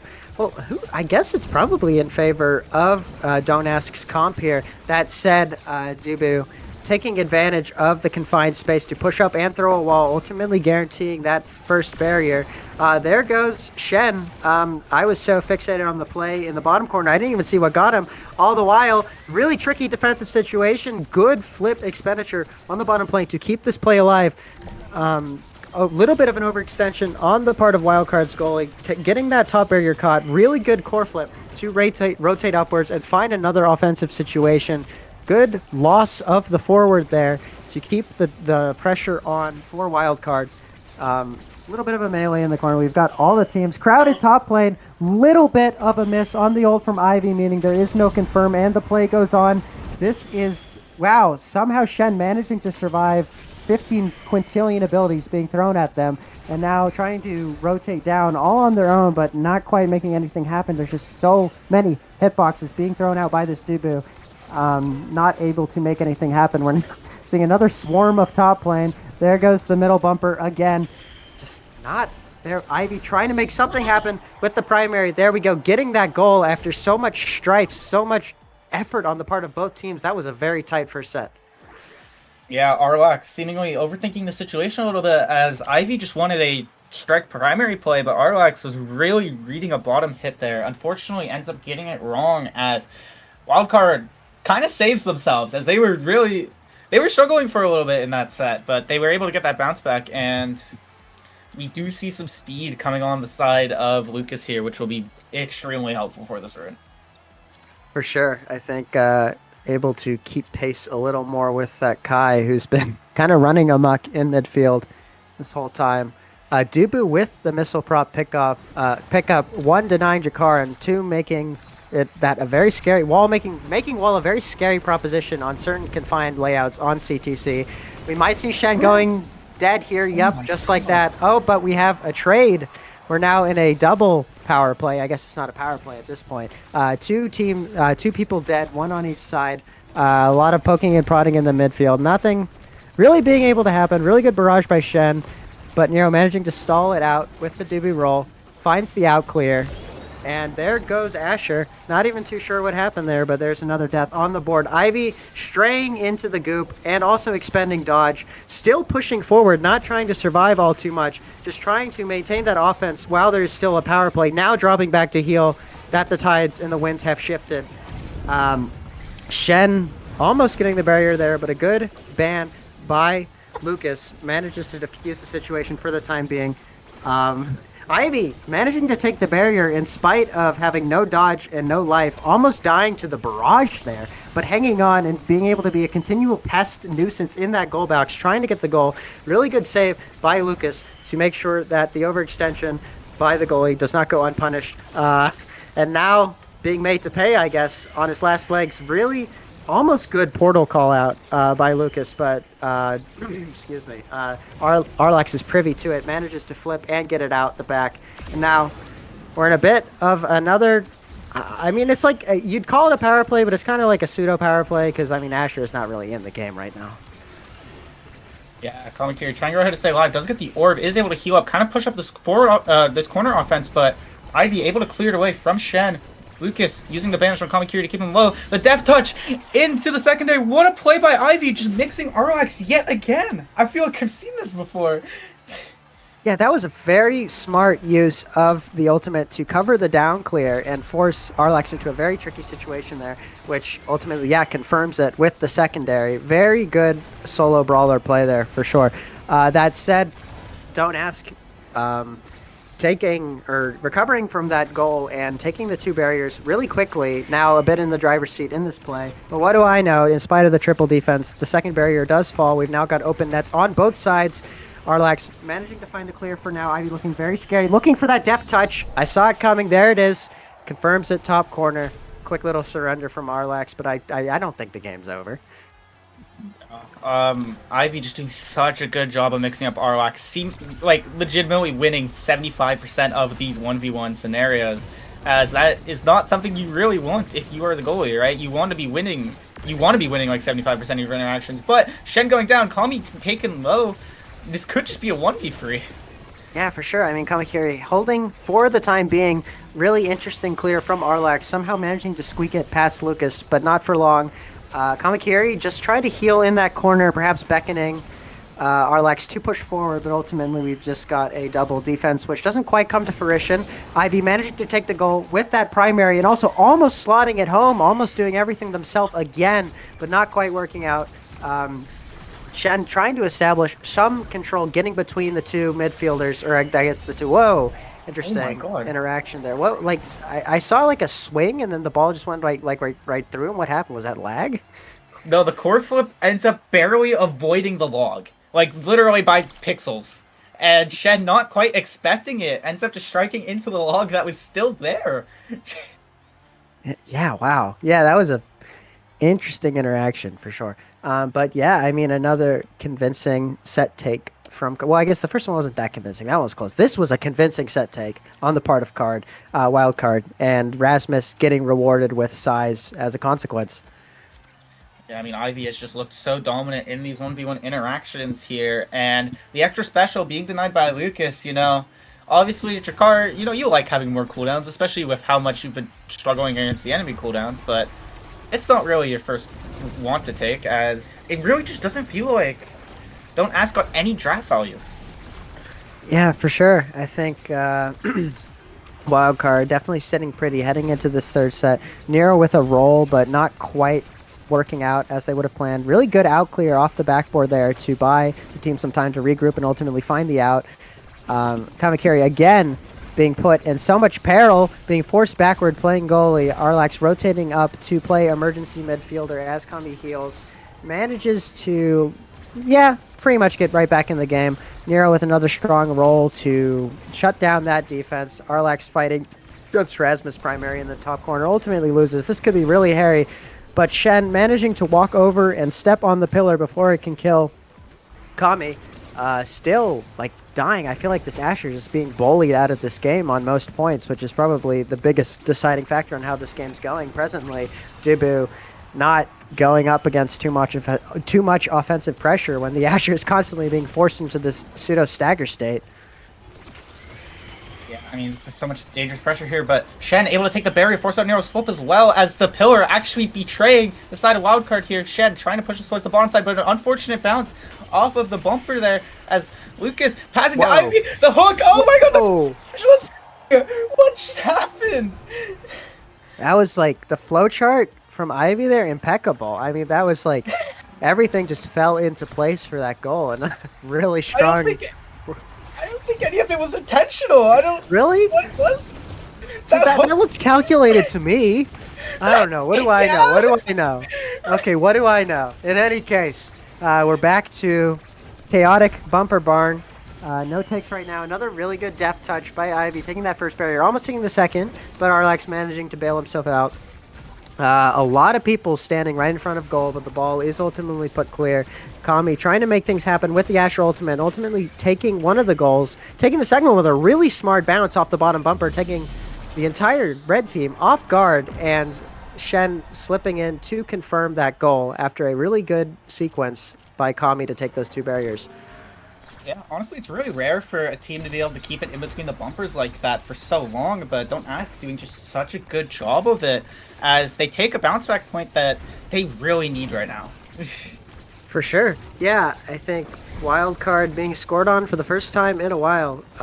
Once again, Nero getting great missile prop value, throwing that wall right up into the goop and forcing this like precarious corner defense that ultimately is not successful by, or Arlax does not succeed with. Wow. Dubu roll. Gotta love it. In any case, Ivy not being able to take advantage too much of the power play just yet, just because of their own really bad situation, but great pillar by Lucas to secure the goal nonetheless. Yeah, what an outplay there as we are on game point here as Wildcard. Just after that first set, have not looked back. For sure. We'll see if Don't Ask can pull anything out of their hats, but it's looking like it might be curtains as both barriers fall. Deft touch coming out from Ivy. Not much coming of it. More damage being piled on. Ivy getting the big Rasmus, getting the power orb. Oh my! Wow. Yeah, I mean, yeah. Oh my! There we go. That'll do it, I guess. Really convincing game one take. After a tight first set, Wildcard snowballed the rest of the way, taking this game. Ivy with the generational play of own goaling with the pendulum swing to take the center, which baits Kami and Shen into the bottom side to try to capitalize off of it, and they just both get absolutely shot. And there's nothing Arlax can do at that point. Yeah, I mean, the second I saw Ivy take the, I don't even know what the term is. I call it the power orb. The second they got the power orb, like, yeah, I mean, you could predict pretty clearly what was going to happen, and like clockwork, Rasmus primary comes out, absolutely clocks. Yeah, and then simultaneously, there's another death coming out on the part of Nero. So yeah, not too much you can do in that situation, unfortunately. Clarion Corp, goofy map to say the least. Yeah, but it's, I mean, with such a strong start by Wildcard here, it'll be interesting to see how Game 2 on AtLab goes down here. As this was, I think, this was Don't Ask's pick, I'm pretty sure, because Wildcard chose red side. So losing on your map pick is never ideal. Oh yeah, for sure. I think AtLab, I think we'll probably see more lockdowns. I think if Nero can get Dubu again, that'd be Really good pickup. I mean, we saw how effective Dubu was last set in, what was it, not winners finals, winners round 3? Is that what we were casting? In any case, yeah, that Dubu on Yodasman was very strong. So, yeah, at lab, very good lockdown map. We'll see if any lockdowns get picked. Yeah, it will definitely be interesting to see how things are pivoted here, because like Drakkar can be considered sometimes a lockdown goalie because of how strong Strike Shotgun is, but obviously like Nero on the Dubu just had so much more value. ROX really just didn't have an answer to Ivy. That's going to be the big one. Is does ROX have an answer for Ivy? Uh yeah, I guess we'll see. I guess we'll see. I would be really interested to see once we get the drafter up. I feel like Awakenings, I mean, as they tend to do, but I feel like Awakenings are definitely going to change the tone of this match going in. I mean, if we get size off rip, I mean, that could really complicate things, especially if anyone's got a pocket Kazan, that could really cause some chaos. Also, I lied. Apparently, this is Don't Ask's pick. I was told Wildcard chose red side. All good. So that was Wildcard's pick, which does make a bit more sense, as Don't Ask did end up picking the lab. So we'll see how that ends up going down. Love the lab. Ugh. Yo, What? Prod is lying to me. Production. Okay, so Don't Ask's pick was Clarion. So I was right the first time. Okay, wildcard picking lab. Obviously, a map they're comfortable on. So you have to be scared. You have to be scared going into another team's map pick. Obviously, though, at lab, it could be a comfort map for everyone. Wait, so is the drafter on our screen wrong? Yes. Like what? Okay. Okay, yeah, Yeah. okay. We had to call an audible with production there real quick. Yeah, Production okay. is We got like, no, I'm kidding. yeah, I don't know. Hey, we Oh. appreciate our production around here. We Yeah, love there would them be all. no stream otherwise. Cut them some slack. Exactly. There would be a significantly worse stream. We wouldn't have this cool moving background, probably.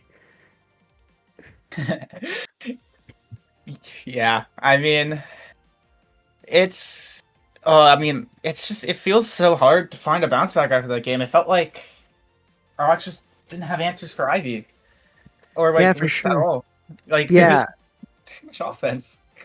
Yeah, I mean, I feel like Ivy was having, and I think, never mind the scaling. I mean, Big Rasmus is always a pain in the butt. I feel like Ivy was just like playing super well. I mean, there was that one play that I thought was calculated that you didn't think was calculated, but I think disregarding that one play, there were so many good deft touch mix-ups and otherwise confirms with primary. I mean, yeah, that was a Rasmus running rampant for sure. To be fair, I think the play was good. I just don't think that we are expecting a random bounce off the goo into the missed hook into a primary off the flip. Like we Okay, did then the maybe. right things and got a different answer.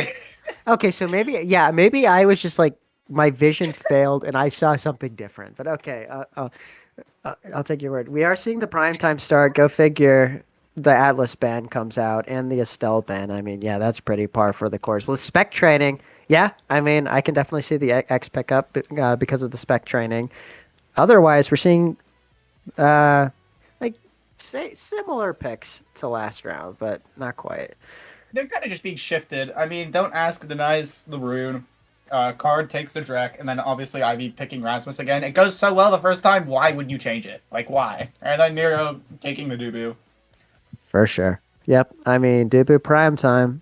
That's a force to be reckoned with. I think Kai prime time too is going to be a little troublesome. Frankly, anyone with prime time is going to be a little troublesome. And of course, the X spec training means that the X spec training with the Atlas ban means that there is definitely potential for damage scaling.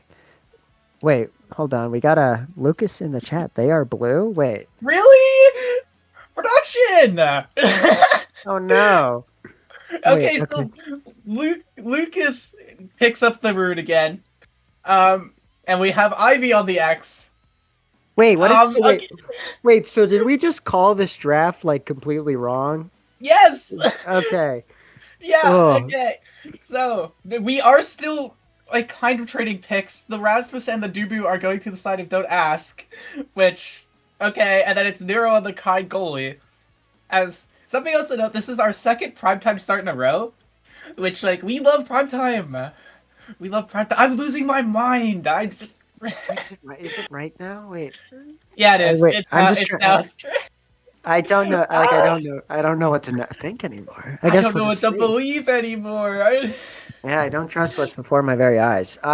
Wait. So we got Wild card is blue. Yes. Okay. Wild card is blue.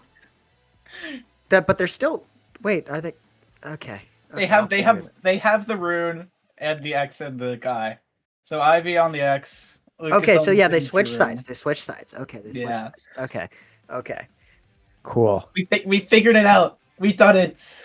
Okay, taps my temple with glee. Okay. So wildcard is now blue team. Okay, so Yes. yeah, so there is I wouldn't even call it a Dubu deny because they let Dubu fall to 6, so Nero was just not going to pick the Dubu I mean, in any the case. Kai on the start makes sense, but obviously Dubu on this map with a primetime start, pretty broken. Our second straight primetime start. I'm losing it. Maybe we need this to end in 2. I don't know if I can handle another gaslight draft. I love primetime. Like primetime's cool. Yeah, you okay, melee goalie player. Yeah. Okay. Yeah, exactly. Okay. It's Oh, entirely okay. self-interested. Of course, I like the ability that makes my logs and my astral projections and my Mako primaries stronger. Like, why would I not want that? Hey, actually it makes them weaker. Oh, well, okay. It gives like functionally stronger. Now Yeah, you like just have more of literally them, weaker. you know? Yeah, that's what I mean. That's what I mean. And the Yeah. less I have to rely on my strike and like actually win interactions in a skillful manner, the better. So that's why I like primetime. Hey, and that's why we picked Dubu here, you know? That's why we picked Dubu. That's why Dubu has been locked in. Instant caster bias in favor of don't ask. You know me. But It's okay. I'll be the Dubu hater. I got you. okay, yeah, there we go. It's like yin and yang. If I die to a random Dubu roll another time, it's over.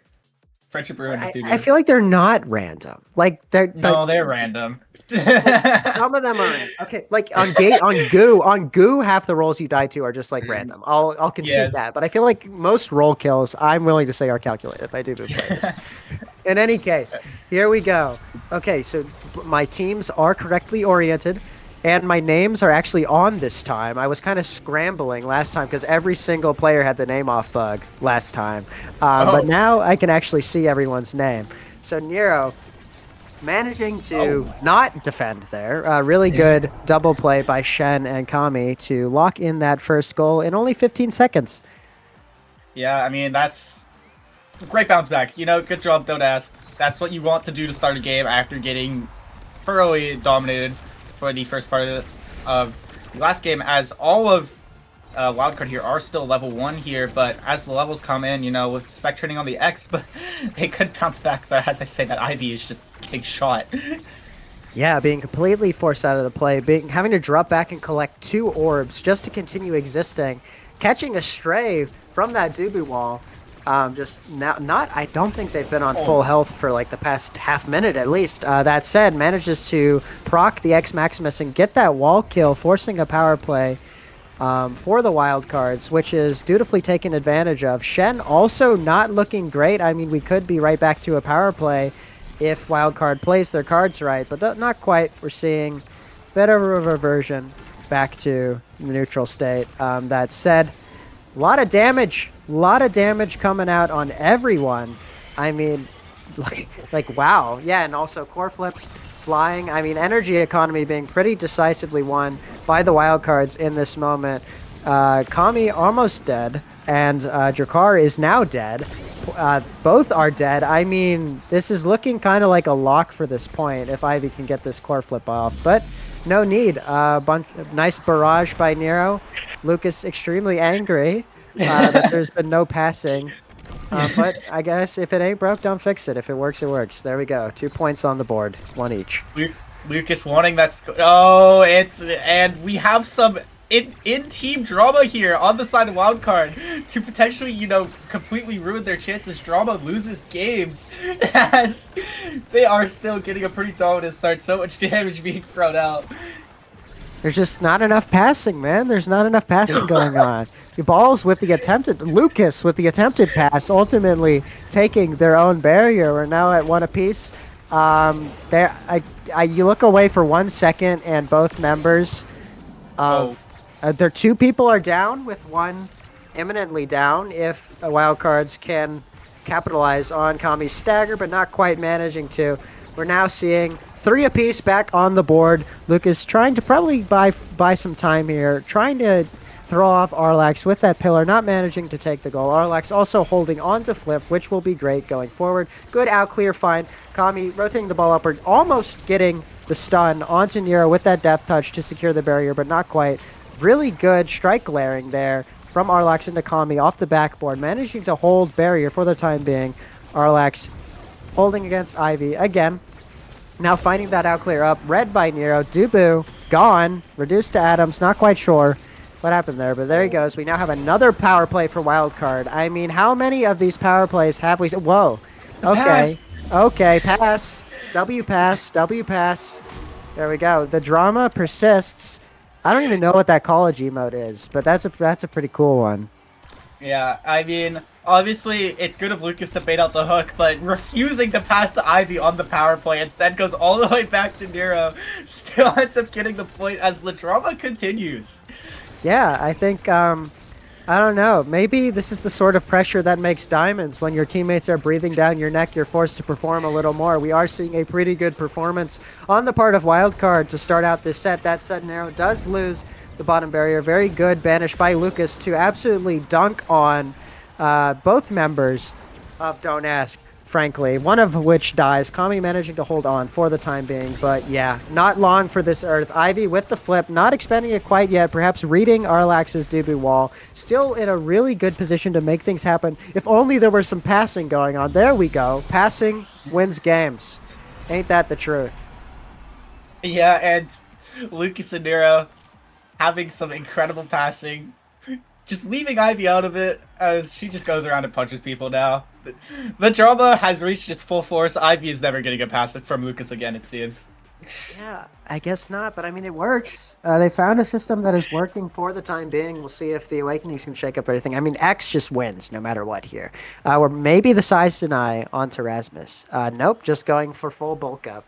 Interesting that a lot of players are holding their cards, not immediately locking in any picks. But now we're seeing the draft start to materialize. The heavy impact Kai, interesting. Probably just looking for more like cheap gigas off the edge, especially if, I mean, Wildcard is doing such a good job whittling down and staggering members of Don't Ask. So I think that is a pretty good pickup, all things considered. Yeah, Neuro mainly, I think, was holding just to see if they should deny heavy impact from Shen here, because I mean, if Lucas didn't end up getting cast, I assume he would have taken it, but obviously if Lucas getting cast, you know, denying the heavy there as the pass calls continue. They're passing around, taking both barriers. There we go. I mean, maybe that was just the bit of healthy criticism the members of Wildcard needed to unlock a new level to their game. It's certainly looking like it. A really scary triangle offense being organized and set up. They're just passing, like, they're passing circles around the poor members of Don't Ask in this moment, but we are seeing a bit of a return to neutral. Nero pushing all the way up, getting the Giga, almost confirming, getting the goal, but not quite. Arlax able to double back and react and get that out. 2 members of Don't Ask, like, not looking good. That said, Shen, the one healthy member, managing to find that double barrier very well. Lucas being there to cover the death touch from Rasmus. Good dodge from Kami to not quite die yet, but still in a very troubled position. Lucas, like Loki, not even playing the game, just laughing at Kami's sorry state. There we go, getting the banish. No one to step on that pillar. Interesting kill attempt, not quite working out. The primary not quite working out either. I mean, they're kind of just toying with their food at this point. Kami being allowed to live for the time being. The ball is kind of secondary right now for some of the members of each team. That said, Shen dropping back, finding the clear with flip, but a power play once again being set up. Lucas having to play a little conservative to start out this power play, not wanting to die off edge. And ultimately, Ivy being in the right place at the right time to confirm that goal in the top corner. Yeah, it seems like Wildcard has a side quest where they're not allowed to score until they get a KO. Um, both Lucas and Nero just literally throwing everything on Kami just to get one KO here, while Ivy just brawls with our lives. Yeah, this fight, I feel like this must be miserable. If you're a member of Don't Ask right now, I feel like the win con is probably survivability at this point. I am not sure how much survivability is left, but yeah, I mean, there goes Rasmus again, and we've got another power play. Wildcard surging forward, Nero just waiting out that pillar, deciding what to do. We've now got another collapse. Kami managing to break out of it for the time being, not finding the barrier though. Nero with some excellent holds to somehow keep that top barrier with pretty much just strike, and we're still at 1 apiece for both goalies. Arlax finding that out clear through Shen. Kami trying to win the interaction in the midfield, ultimately does, but Nero able to recover with strike, managing to get it out courtesy of Lucas. We're now back to the midfield brawl. Ooh, Arlax just about missing the roll, and there goes Drakkar. Another power play. I'm going to get sick and tired of saying it by the end of this set, but another power play for Wildcard. Yeah, Kami able to get the barrier though, the back of pendulum filling the log, not enough as the pass from Ivy to Lucas gets the second point here, as it just seems like Don't Ask are in just such a high amount of panic in these defensive sequences. Yeah, I mean, it's hard not to be, especially because half of the defensive sequences, they're a man down. But yeah, I mean, I feel like they're just getting out damaged. They're getting out damaged. That said, there goes Ivy. Kind of out of nowhere, Shen managing to find that direct confirm off the edge, and now a very rare power play in favor of Don't Ask, being capitalized on for brilliantly, quite frankly. Arlax almost getting that goal with an interesting portal bounce onto the log, but Nero was privy to it to get it out. Arlax being caught on the overextension a bit, not quite managing to find that strike either. Lucas just stalling for time, waiting out the Tofu Fortress, allowing Ivy to get into position, hopefully for some sort of box setup. And wow, just out of reach of Arlax, confirming that 3-0 and taking the second set. Yeah, I mean, what a pillar read on the death touch. Lucas with the great awareness to realize Kami's only out is to try to hook that back, and an incredible pillar into the bottom side here to take the set. And I'm gonna be honest, I don't see a win condition for Don't Ask. Yeah, that makes 2 of us. I mean, yeah, especially, like, I'm not seeing any game changers in this draft for Don't Ask. Like, I feel like their issue is they're dying, and there's just nothing to really remedy that. You ready for Giga Blast to just explode somebody now with Deadeye heavy impact? I am. Yeah, I am, like, more than ready. I've been ready. I mean, it's already been exploding people. Now it's going to Giga explode people. So, yeah, I mean, we'll see how long Kami and co can survive. And, I mean, the triple banish by Lucas. Low-key just, like, taking that barrier, primarying onto Kami, just trying to get every last bit of damage to prime the poor Rasmus for a cheap kill off edge from like the 2 quintillion strength Giga. Not coming out yet, but a really good collapse. Almost takes the barrier. Kami running, like escaping, dodging for dear life, like just not being allowed to play the game. Still trying to, though, just not so much success, just given the circumstances. Dueling Nero in that corner for orb, being forced to expend death touch just to stun Nero so that they can get the orb and continue living. There goes Drakkar. Shen off the board. Arlax holding for dear life, just pressing every single button they've got, managing to find the out. Nero trying to funnel the ball bot plane. Is hit back. Almost a good death touch by Kami, but the portal is wise to it. No need, though. The Rasmus primary still confirms the goal. Yeah, and Don't Ask taking a crucial point here, but it just still feels like they're on the back foot. Even when they're like getting points and stuff, it's like they have to get a hero play while down a person, and it's just that's not replicable for 3 points in a row. Well, maybe it is. Maybe they can prove me wrong, but I've yet to see it. Yeah, I feel like Kami almost, it just felt like they were in the right place at the right time to get that goal. That said, Ivy having damage dished out, but Shen is dead again. So at most, you're just equalizing the score, not getting a power play to capitalize on. That said, Arlax's barriers have both fallen once more. Ivy not really in a position to do too much, though. Trying to get in the mixer. All members of Wildcard trying to get into the mixer, but not quite working out for them.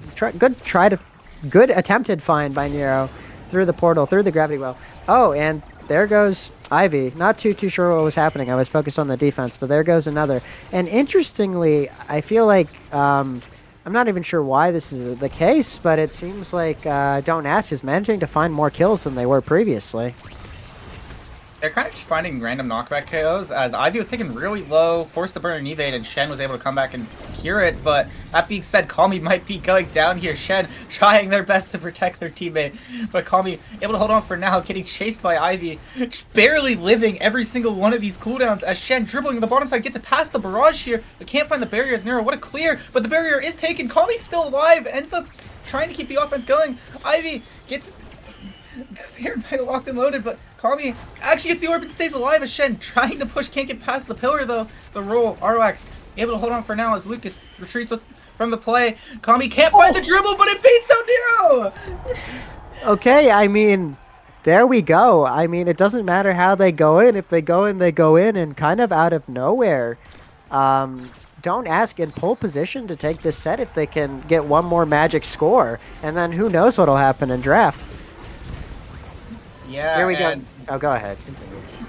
Yeah, you need these types of hero plays, but Shen take it solo, but Barry's down, Ivy finds it! Gets it past Arwax! Yeah, I mean, that was definitely not a hero play. That was just a lot of buttons. 12 seconds, we've reversed the momentum that Don't Ask worked so hard, labored so hard to build. With a snap of a finger gone. We'll see if they can hang on for just one more point and try to turn the tides of this game. Kami, unfortunately, whiffing that Rasmus primary, not able to take the top barrier. And Don't Ask being forced to recycle the play, managing to take that bottom barrier. Another really smart kill with that primary by Kami. Securing a power play for the time being. Really tricky situation, but the Dubu is just not able to come up and help and box. Meaning that Wildcard is able to hold out. They've now got all three players back on the board. Kami somehow not dying again, like a matter of inches, meaning that there's just one more pest on the board that Wildcards have to deal with, not able to establish that power play. Shem doing really good to keep the pressure in that bottom corner in spite of all the buttons Lucas is pressing. Overall, I mean, yeah, Don't Ask doing a much better job holding currently. Arlax just about proccing the roll hitbox on the stopping the ball. Good save too. Really good find. In spite of Lucas's rune pillar, manages to keep that barrier. And we've now got an open net. We've got an open net on the side of Wildcards. All players are on the board, crowding bot lane. Ball manages to go through. Arlax finding the out clear, managing to buy his team some time. And here we go. Kami just needs one 1v1 interaction. The ball is cleared though. Arlax trying to find their forward, not quite working out. Wall coming out, bottom lane denied. Ivy almost dead. Ivy dead. We've now got a power play. We just need one good interaction, and there we go. Out of nowhere, in spite of all of our like predictions of doom and despair, Don't Ask has managed to take that set against the run of play and might have a new lease on life in this game. Yeah, Don't Ask showing a lot of signs of life here as they are getting the bounce back they really need here. And this draft, I think, is pretty beneficial. Obviously, you have Stagger Swagger, which is being taken by Kami here, which will help give you some more speed and mobility, especially like with your double dash range already on your secondary. You can go pretty quick, especially when staggered, and Kami is almost always staggered. So yeah, I think Dubu extra special also helping on defense, go figure, especially given the personnel status that Don't Ask frequently find themselves in. I think allowing that wall to buy time and stall out the power plays is going to be so helpful. And speaking of power plays, Shen almost put into one. Ivy putting a lot of pressure on, picking up that Demolitionist in the last draft, now just huge, so big, and so oppressive, especially on a double lock map like Atlas Lab. Nevertheless, Shen, oh my god, that was a nasty Giga. That's crazy that he died there. I was not mentally prepared for that. In any case, yeah, another power play on the side of Wildcard. Just looking to rotate the ball around. They are passing. They have stopped. My god, they have stopped pinging past to each other. They're hitting passes more consistently. But we're back to a two apiece. A lot of depth. Oh my god. Oh my god. Oh my god. crazy defense by Arlax, managing to just become unstud in like a matter of frames. Nevertheless, Ivy finding a really good strike to split the difference between Kami and Arlax and taking that point in spite of the heroics coming out from Arlax there. That's such an anticlimactic way to end that point. Arlax just barely getting unbanished in time, but Nero spawns in at the perfect time to continue the offense. And there's just always so many hero plays you can make as both barriers are gone here. Yeah, I mean, if there's any consolation, energy economy is not too shabby. Well, it was not too shabby briefly, but yeah, now both members of Don't Ask looking a bit worse for wear. Nero still not managing to defend in spite of that the deft touch, confirming the double barrier take there. Now both teams with an open net, Shen and Kami trying to establish some momentum in the midfield, but I mean, when Kami's just being knocked across the map 24/7, it's just hard to get any sort of triangles or passing lanes or any opportunities set up. Arlax holding for the time being, likewise for Nero, being forced to expend flip and also killing Rasmus, and yeah, that'll happen. Every Dubu gets their one. Unfortunate misread with the roll by Arlax, allowing the ball to slide bottom corner easy. Yeah, Arlax losing the 50-50, unfortunately, as Ivy shoots it into that bottom side here, as honestly, we saw Kami is really fast when they're staggered and using secondary, but the problem with that is you're staggered, and you're going fast to get yourself into play, Nero's just going to flip you off the map. And yep. What a hold, actually. There we go. Arlax trying to hold, but there's just too many buttons, too many pass. There we go. W passing. And there goes. That was like, so Giga Blast into the middle black hole, into death, true combo. Nothing you do. Here comes the pings. The comms, W comms on the part of Wildcard right now, if I'm being honest. There we go. Finding the pass, working past their differences. Still losing the barrier. Kami making things happen in spite of the crazy momentum shift against their team. Shen finding the... I don't know if that was a dangle, but yeah, very good bounce off the little corner there, setting up that tap-in. And yeah, again, against the run of play, we see Don't Ask taking a point.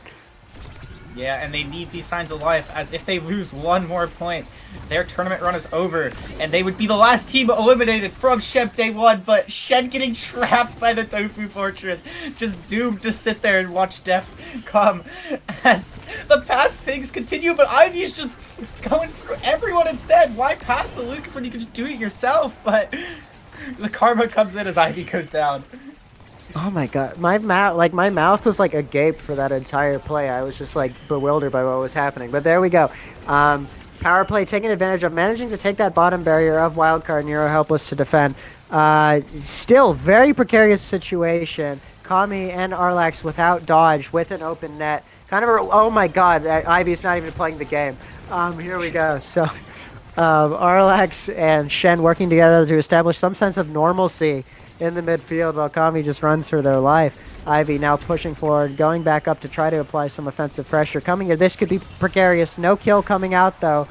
Lucas pushing forward, trying to set things up with Ivy. The dangerous corner pressure situation, but the ball wriggles free. Kami with the unfortunate dribble right to Lucas. Good game sense by Arlax to throw out that wall to deny the easy flip goal. Shen trapped in the wall, choosing not to evade, to step out of the wall, but rather just tanking the immobility. Really good strike war by Nero to keep that ball out the net. Lucas dropping back to help. Oh, this could be... No. Shen coming back, saving Kami from probably certain death. Now we have a bit of a reversion to neutral. Ivy trying to send the corner, get something happening. Good roll by Arlax. Even though Ivy won the strike war, Dubu manages to roll on it and defuse the situation for now. Ivy not dying there and almost scoring. Not Ivy, but the ball almost going to the net, but Arx able to reposition and deal with it, and like nothing, out of nowhere, Shen popping up from the secondary and getting that goal. And now, yeah, I mean, Don't Ask is fighting back. Shen making some hero plays, but they need one more to stay alive here. Ivy without an evade, Lucas without an evade, could potentially get some damage going here, but it seems like damage is going the other way instead. Never mind, Ivy's taken pretty low here, forced to share an orb with Kami here, as there's just so many cooldowns being thrown out. Everyone's trying to survive, but this will be so much damage here. The barrier almost gone, but a flip by Arlax to hold on. There we go. And yeah, Arlax with such a good flip, managing to buy his team some time, and more importantly, buying his team the safety of having that second barrier up. I mean, still, speaking of safety, there's not a lot of it to go around. There's one kill.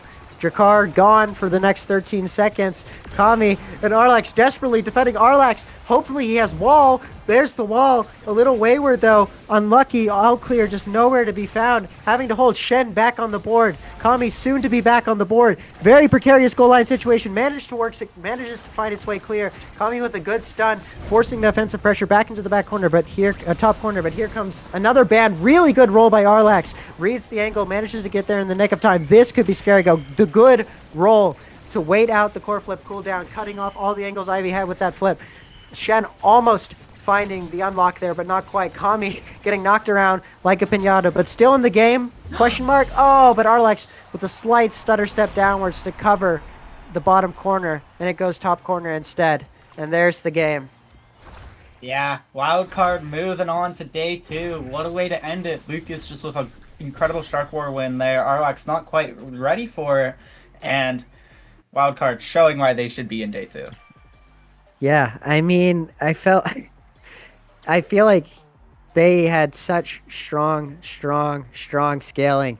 And I feel like it was a heroic effort on the part. I mean, look at those saves from Arlax. I mean, it was a heroic effort on the part of Don't Ask to stick in that game for as long as they did. What was that? That was like a 24-minute game when that felt like it could have easily been 15. So yeah, I mean, heroic effort by Don't Ask to try to stick in this game, but ultimately they were fighting an uphill battle with those awakenings, man.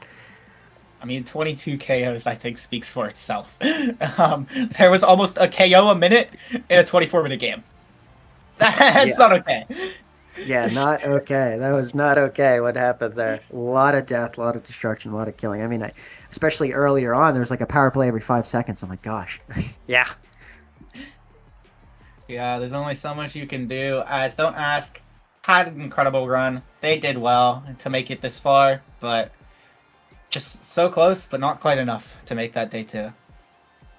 Yep, unfortunate. But yeah, looking forward to seeing Wildcard in day 2. Bounced back from loser's bracket to take the whole thing in round 3. And yeah, looking like a very tough nut to crack heading into this second day.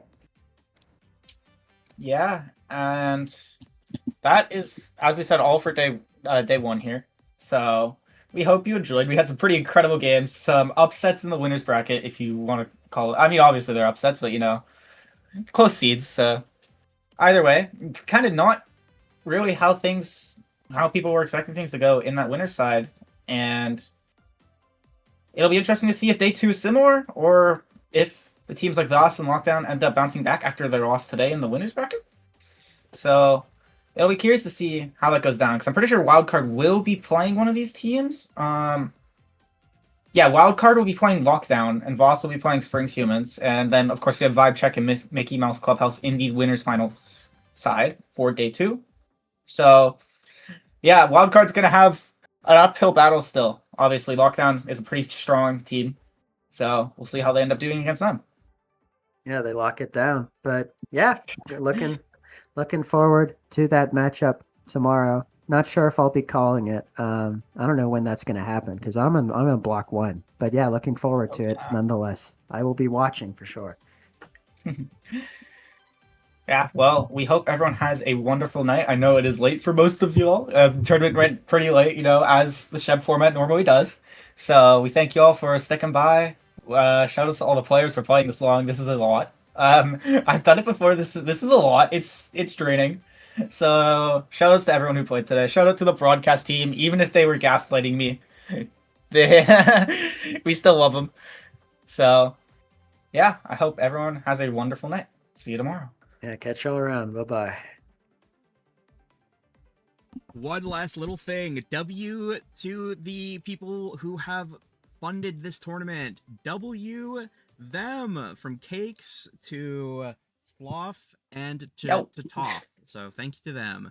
WW. All right. Bye-bye, everybody. Bye-bye now. Thank you. Production. Bye-bye.